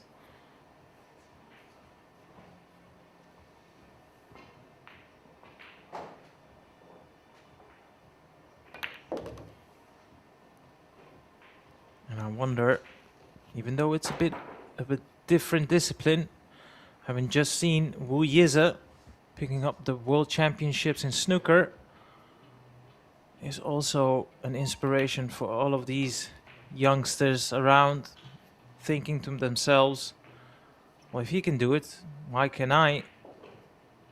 And I'll be the first to admit, it wouldn't be because of lack of talent from this young man.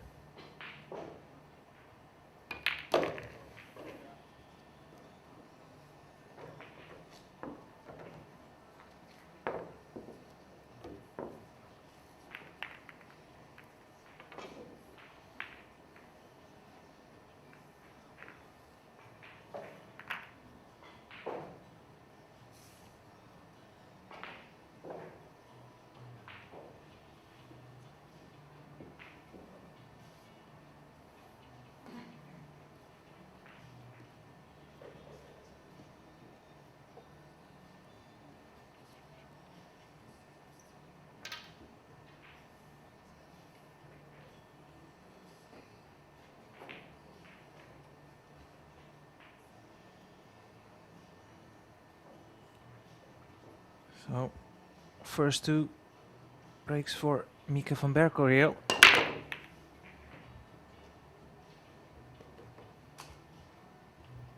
Managed to pot 2 balls. But also, more importantly, he's got an opening shot here. Given the angle he's got here on the 1 ball, he'll have to draw the cue ball towards the left side of the table. Now, if you would divide the table in 4 quarters, you'd be looking to put your cue ball into the bottom left quarter. That would be just past the middle line from middle pocket to middle pocket, which he's managed to achieve. There are numerous practice routines where you incorporate those 4 quarters. And it's specifically for shots like that where they come in handy. Now, he needs to make up his mind whether he wants to cross the 8 ball or run into it. Shows the second option there. Like to leave himself a longer distance on the 6 here. There's no real need to take any undue risks. As long as he make sure that 7 does not come in the way, which it hasn't. That seems like a very good shot for me. Now, he's not considering to check the cue ball with a lot of left spin.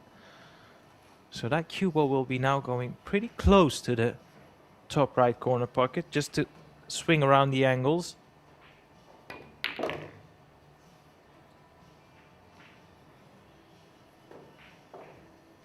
Well, I said pretty close. In the end, it wasn't. And that's made this shot a lot thinner than it could have been.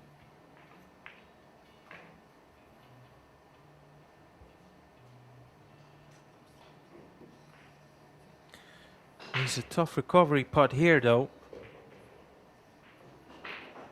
This is far from easy.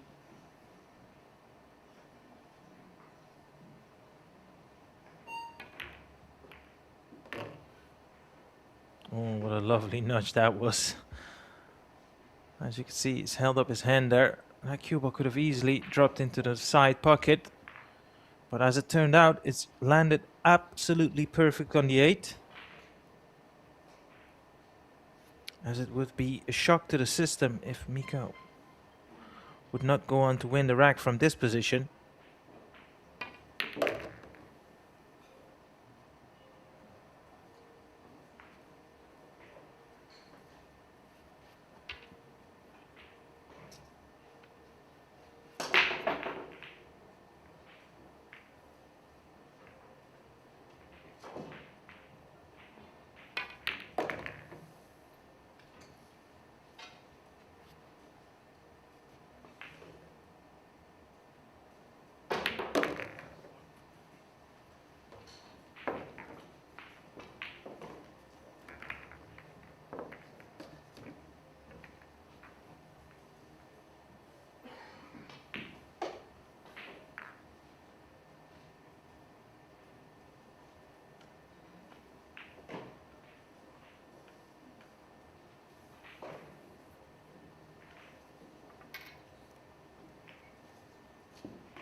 Well, once again, a successful break, and once again that one ball is crept towards that top right corner pocket.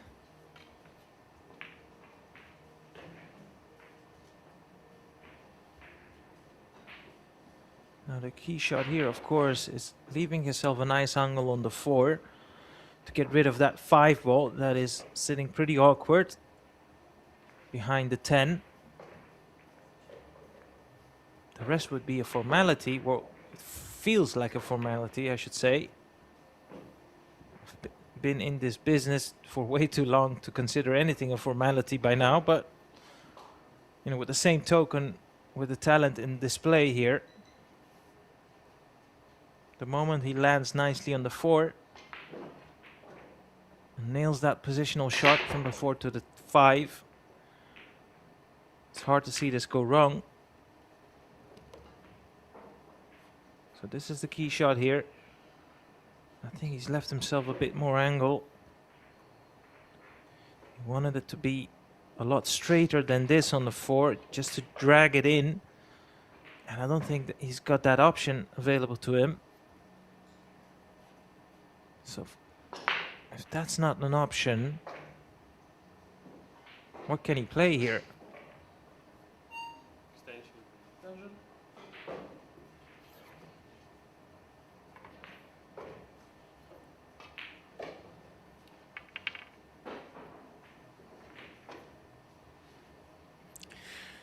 Yeah, I mean, if he can put his cue ball back more or less in the same vicinity where it is now, would leave himself a couple of options. Safety, of course, but also a chance to play a good safety. Now he's gone for the attack there, and he's still got this shot on the 5 ball, because I do believe it, well, it definitely goes past the 10 here. Would that 9 ball be slightly in his way, it just makes this shot a bit more awkward to cue, because normally you would play this with a bit of right spin just to help that 5 ball to stay close to the side rail. Well, it's gone against it, and this is the percentage shot and the right shot from where I'm sitting.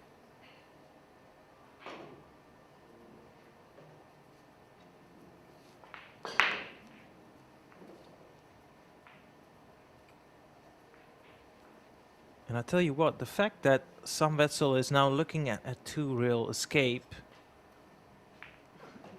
it indicates that Mika has nailed that positional, that defensive shot, because that's always the main objective when you play safe like that, is can you cover that 1-rail escape? And he did, and have a look at this. This 5 definitely goes past the 8 ball into the side. and doesn't need to do anything with the cue ball. All his focus and eye on the pot. Well, he's now looking at the long shot here into the bottom right corner pocket from this camera angle.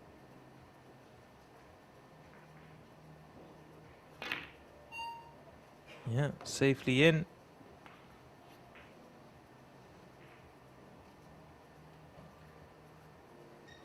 So that good safety shot has now created this great opportunity to pull one further away.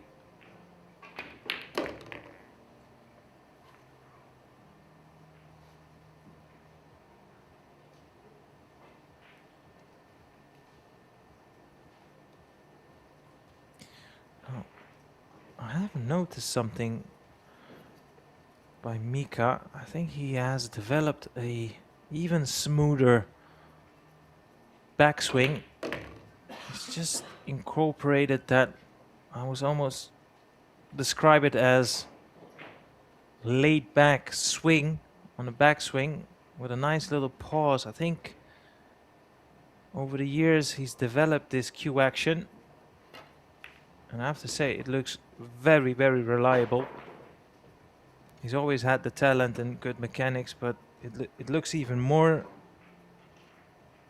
steady to me right now.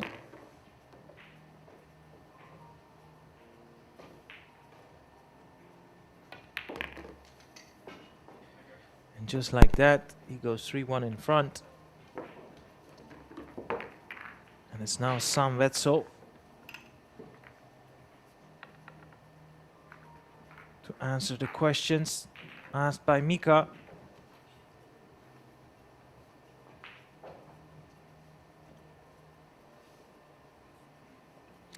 As you can see, Dennis Grabe 4-1 ahead against Omar Fidalgo. That's on our other stream table, table number 2, also provided with live commentary. Dennis Grabe, one of the favorites, alongside, of course, Joshua Filler, Mario Hay, Viktor Zielinski, to name some of the heavy hitters we have in the field. But don't count out the young man, Mika van Berkel either. Sam Wetzel, unfortunately, unsuccessful with the break. And I'll tell you what, it looks like he's left a potential pot on. Does this pot? It's very tight.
He's been fortunate, but it also means that now Mika has the chance to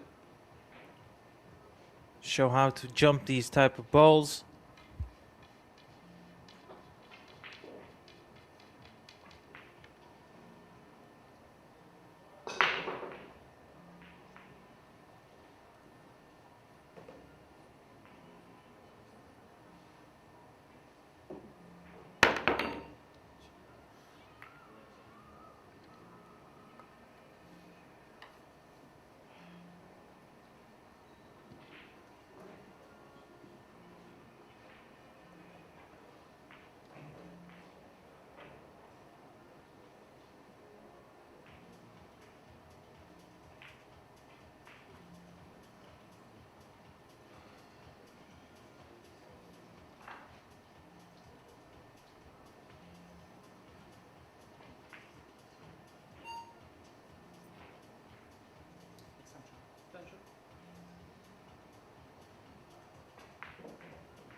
having a frustrating time out there.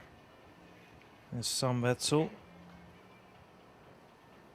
Mika is currently dominating the play.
Just when I was about to say, in with a great chance to go 4-1 in front, he misses a shot where if you'd leave him 1,000 times, he'd probably put it 999.9 times out of 1,000.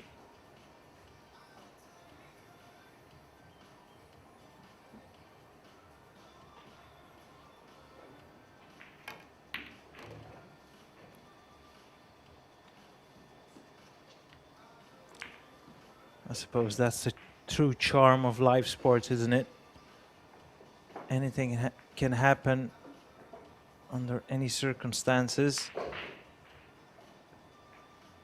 Bit of pressure on this though. Wants to make sure of this. Now you could see there was a little... what's the best way to describe it? When he pulled his cue back, he had a pause. When he was about to pull through, there was an additional pause in the push towards the cue ball. And that's very uncommon.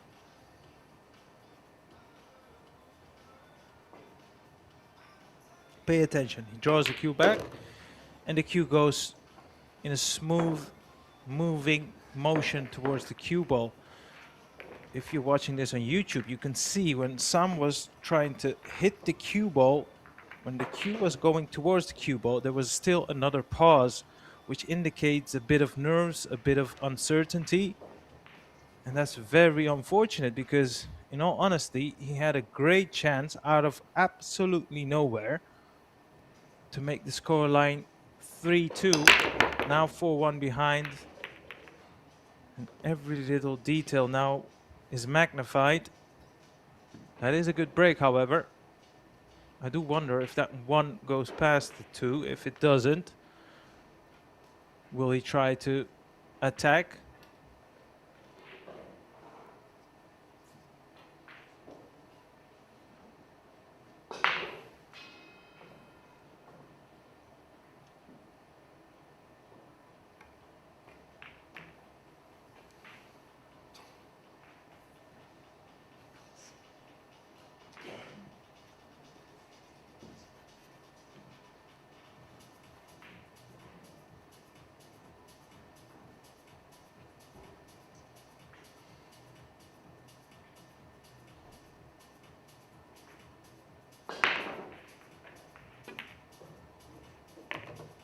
Have a look at this.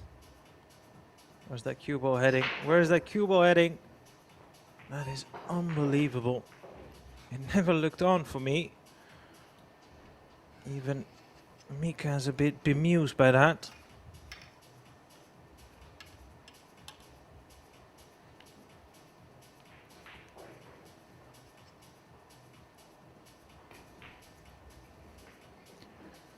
In the previous rack, Sam Wetzel had a great opportunity. This again is a good opportunity. Pull a bit closer. I guess we'll find out how good he is in putting disappointment out of his head. It's one of the key components for any of these top professionals. It's about being able to take the punches and put that out of your system, because all of them can pot the balls on any given day. It's about overcoming struggles, overcoming disappointments.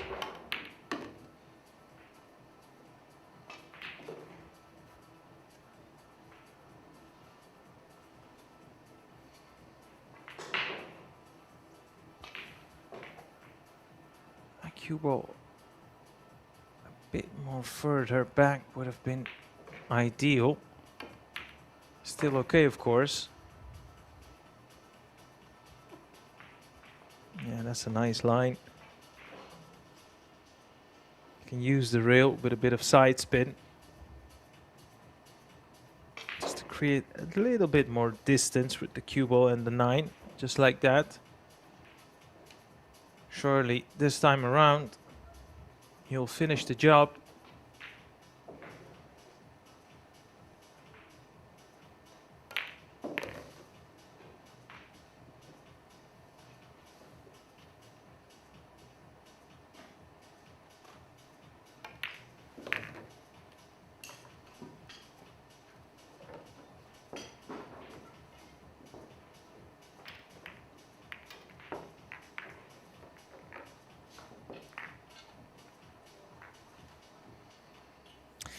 This venue, GRIDX, has been opened just in the end part of the last year, which is a huge venue.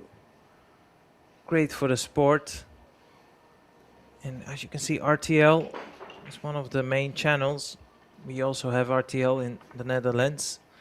Well, RTL Luxembourg, they are also streaming this match. So that's always encouraging to see that the sport is being promoted by multiple media outlets. For us, of course, we're streaming this on our YouTube channel, Pro Billiard TV, which is likely where you're hearing this commentary. So if you enjoy all the pool coverage we do, which is, by the way, jam-packed over the season, you might want to subscribe and turn on the notification button, where you'll be notified as soon as we go live, which will be a lot over the course of the next 4 days.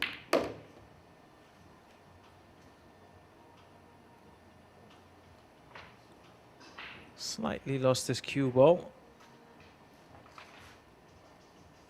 Maybe he's trying to hit that bottom rail as well.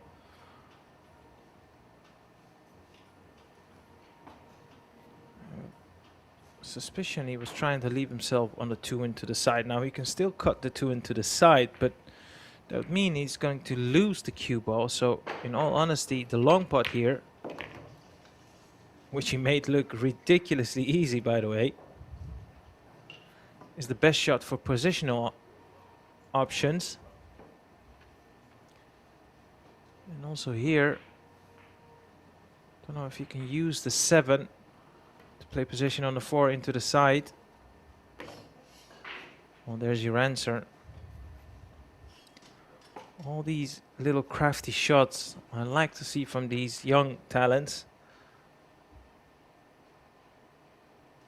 So accustomed to running tables, which has brought him one of his most illustrious titles, World Amateur Junior Champion. Now you can go on AI and ask how many percentage of the people worldwide, regardless of whichever sport they play, can call themselves a world champion, and you'd be surprised by how low that percentage is. So that's an elite club. He's already joined.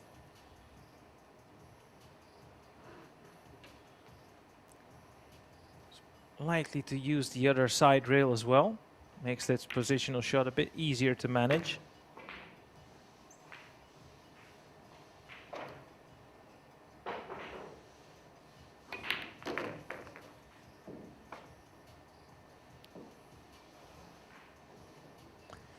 Yeah, he's relaxed at the table, Mika, and he's always a dangerous animal, but he's particularly even more so dangerous when he settles down, when he gives off this vibe of, I feel no pressure, I'm just out there having fun. Which is, I suppose, the case for most of the top players, in all honesty.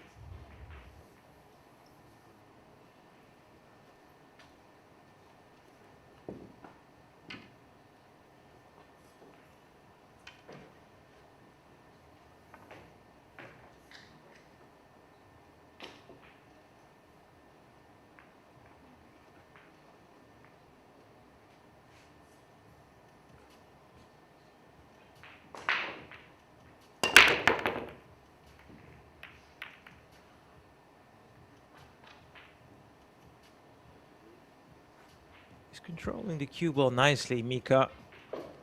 That's one of the rare breaks where he failed to pot a ball, so nothing to be worried about from his part. It's just frustrating, I suppose, from his point of view.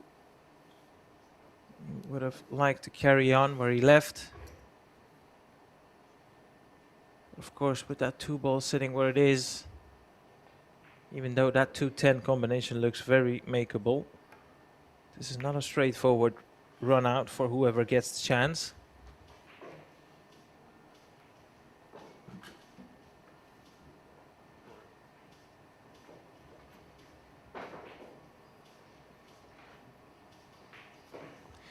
If Mika can hit the 1 on the right part of the 1, he can get the safe, you know. But that's not safe. And even worse, he's left the natural angle for that cue ball to go towards the 2 and the 10, but as you can clearly see, that middle pocket is of course in the way. So there is a bit of risk involved in this shot. See, if you're going for the attack, you would think playing for the combination, position for the combination would be the right shot. But if you misjudge the pot here on the 1, that cue ball can go very close to that side pocket. That's the right line and also the right pace. Now, if you're pretty new to the sport and you think, well, this looks pretty much the same like 9 ball. Well, it is, but one of the biggest difference is played with 10 balls and no luck is allowed unless you put the ball, as you called it, into the corner pocket. And in all honesty, that 10 ball never ever even threatened the pocket, which is a surprise. And even worse, he's left a great chance for his opponent to put himself on the hill.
Wow.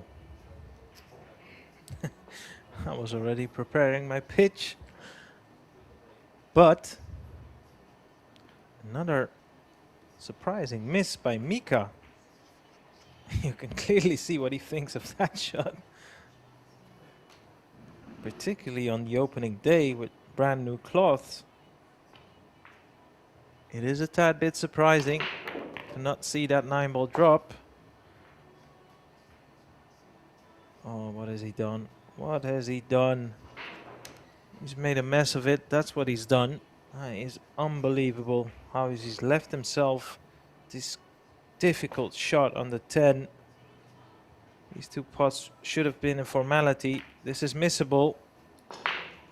Oh, what a great shot though. Nice recovery. Well, Mika van Berkel should have been 6-2 in front. Sam Wetzel, still a bit of life left in this match. Of course, whenever you're playing whatever race, as long as your opponent is not on the hill, there is still a bit more life left in the match. And that's exactly the scenario here. And even more so, he's got 2 breaks available to him, Sam Wetzel. So if he can convert them, 5-0, game on.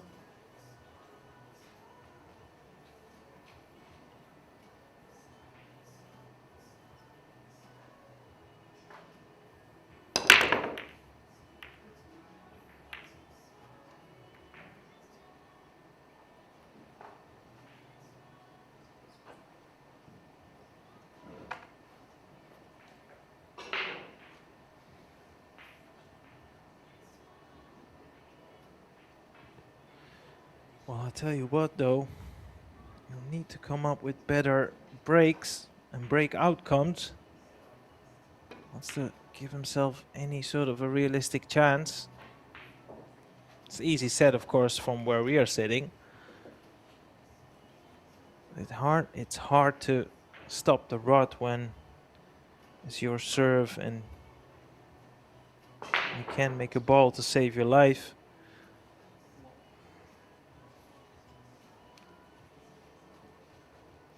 I'd say that's probably the most draining part of being a top player in pool, is when the break is absolutely refusing you any sort of chance. Always feels like a 1 step forwards, 2 step back. That kind of a tug of war where you win a rack, having had to fought for it, and then next thing you know, it's your break, and there you go again. Have to sit and wait.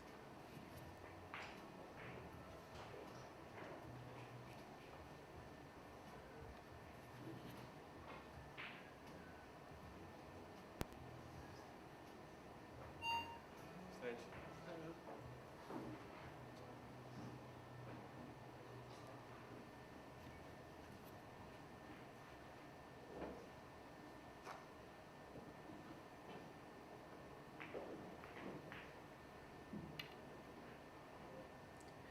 Mika pretty reluctant to use this equipment.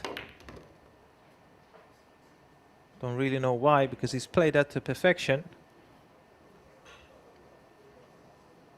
Now, might be handy to come around as he's done, to leave yourself the exact angle on the 3 to play a good position on the 4. Obviously, you can play the 4-8 combination, if that's what he has on his mind here.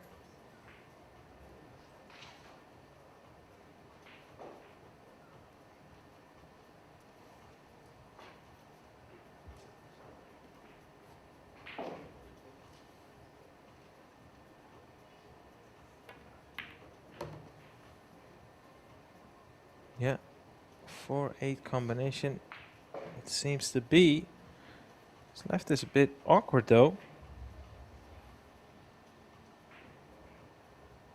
Now controlling the cue ball. Well, I thought for a second would be a lot more difficult, but I was clearly wrong there.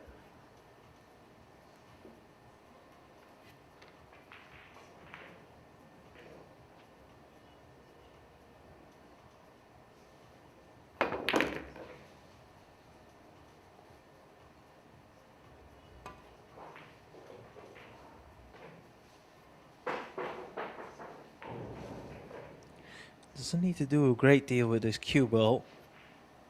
If you can just focus on the pot and play this to a pace where the cue ball is looking to go past the 6 for the 6 into the same corner pocket. The pace was good. He's just potted that 5 too thick, and that's why the cue ball is too short. He's now having to play safe, highly likely.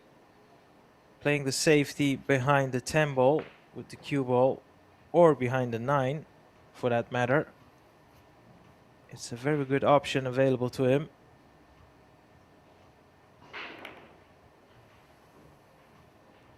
Seems to be short to me. Yeah, I think that's a missed opportunity in all fairness. That cue ball should have at least been behind the line of the 8-10 ball. This is, of course, not safe by any means.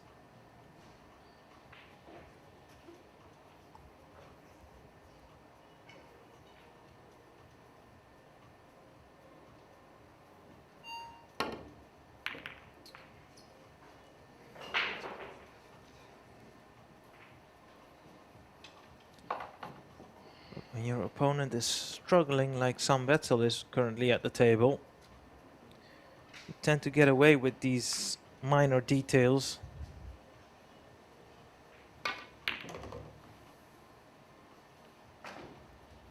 Which is fine for the time being, of course, but in the latter stages, when he will face one of the favorites, those type of shots can really cost you.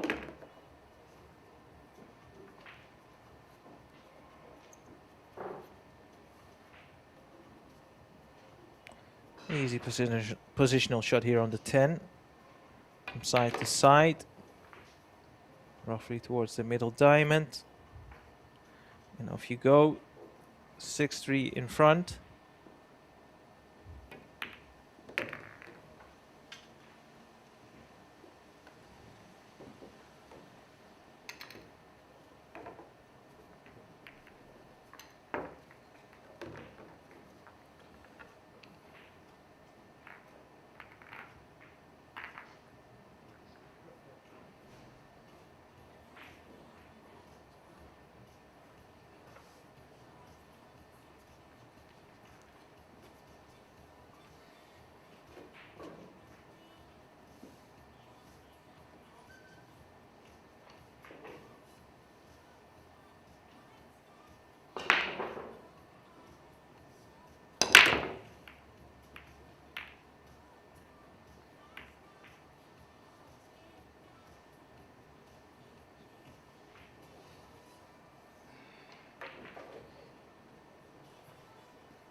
We do see a pattern here.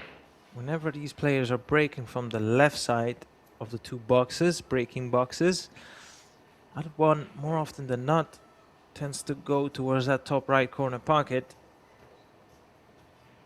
So if you can pot a ball and control the cue ball, you can expect to have some sort of a shot on that one. And I did mention if you can control the cue ball, and that seems to have gone wrong in that shot for Mika. I'm not so sure whether he's got an alternative available to him.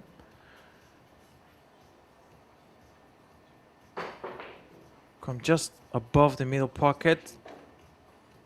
Just missed the 5 with a lot of side spin. That would be 1, 2, 3, even 4 rails. He might be going for this. No. No.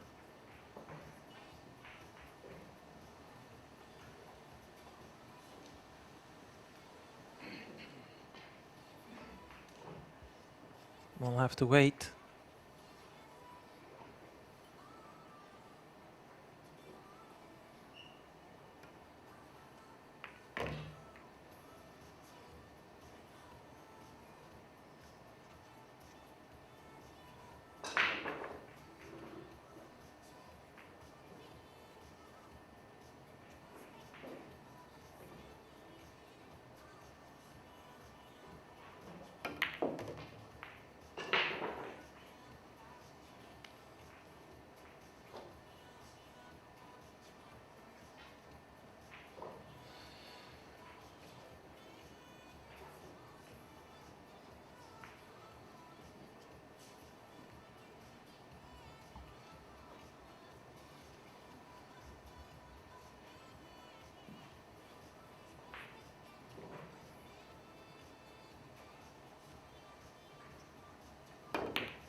Some has called that 10-ball combination, which is not a surprise, of course.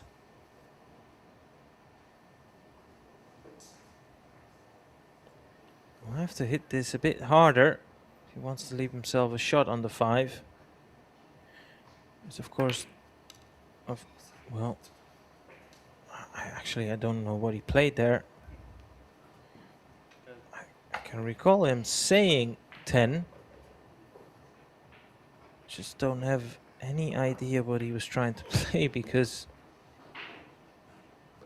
well, one thing is for certain, that didn't go to plan. Let's keep it that way.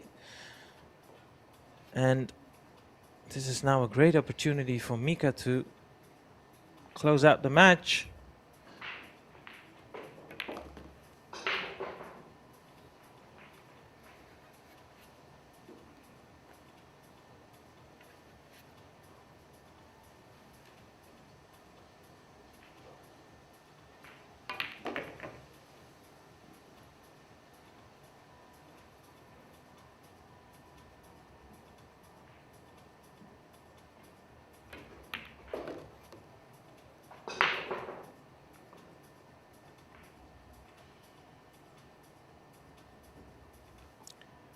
So it seems like Mika van Berkel is going to win the match 7-3 with not a lot of resistance, has to be said. Next round in the following matches. But that's never his problem, is it?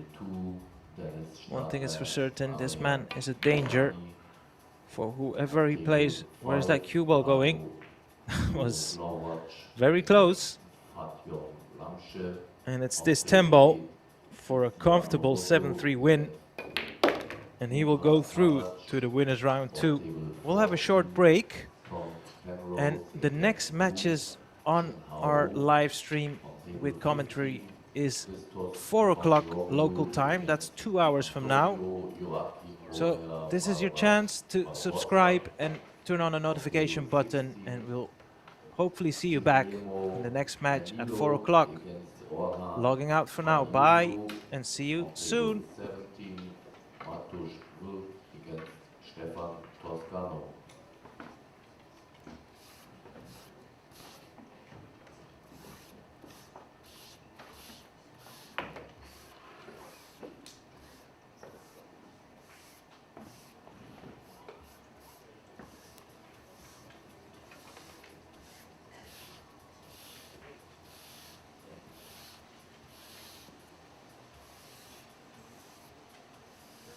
Next match on table 1, Miha Ritzy Schneider against Ike Andoni Echeverria. Ritzy Schneider, Echeverria, table 1.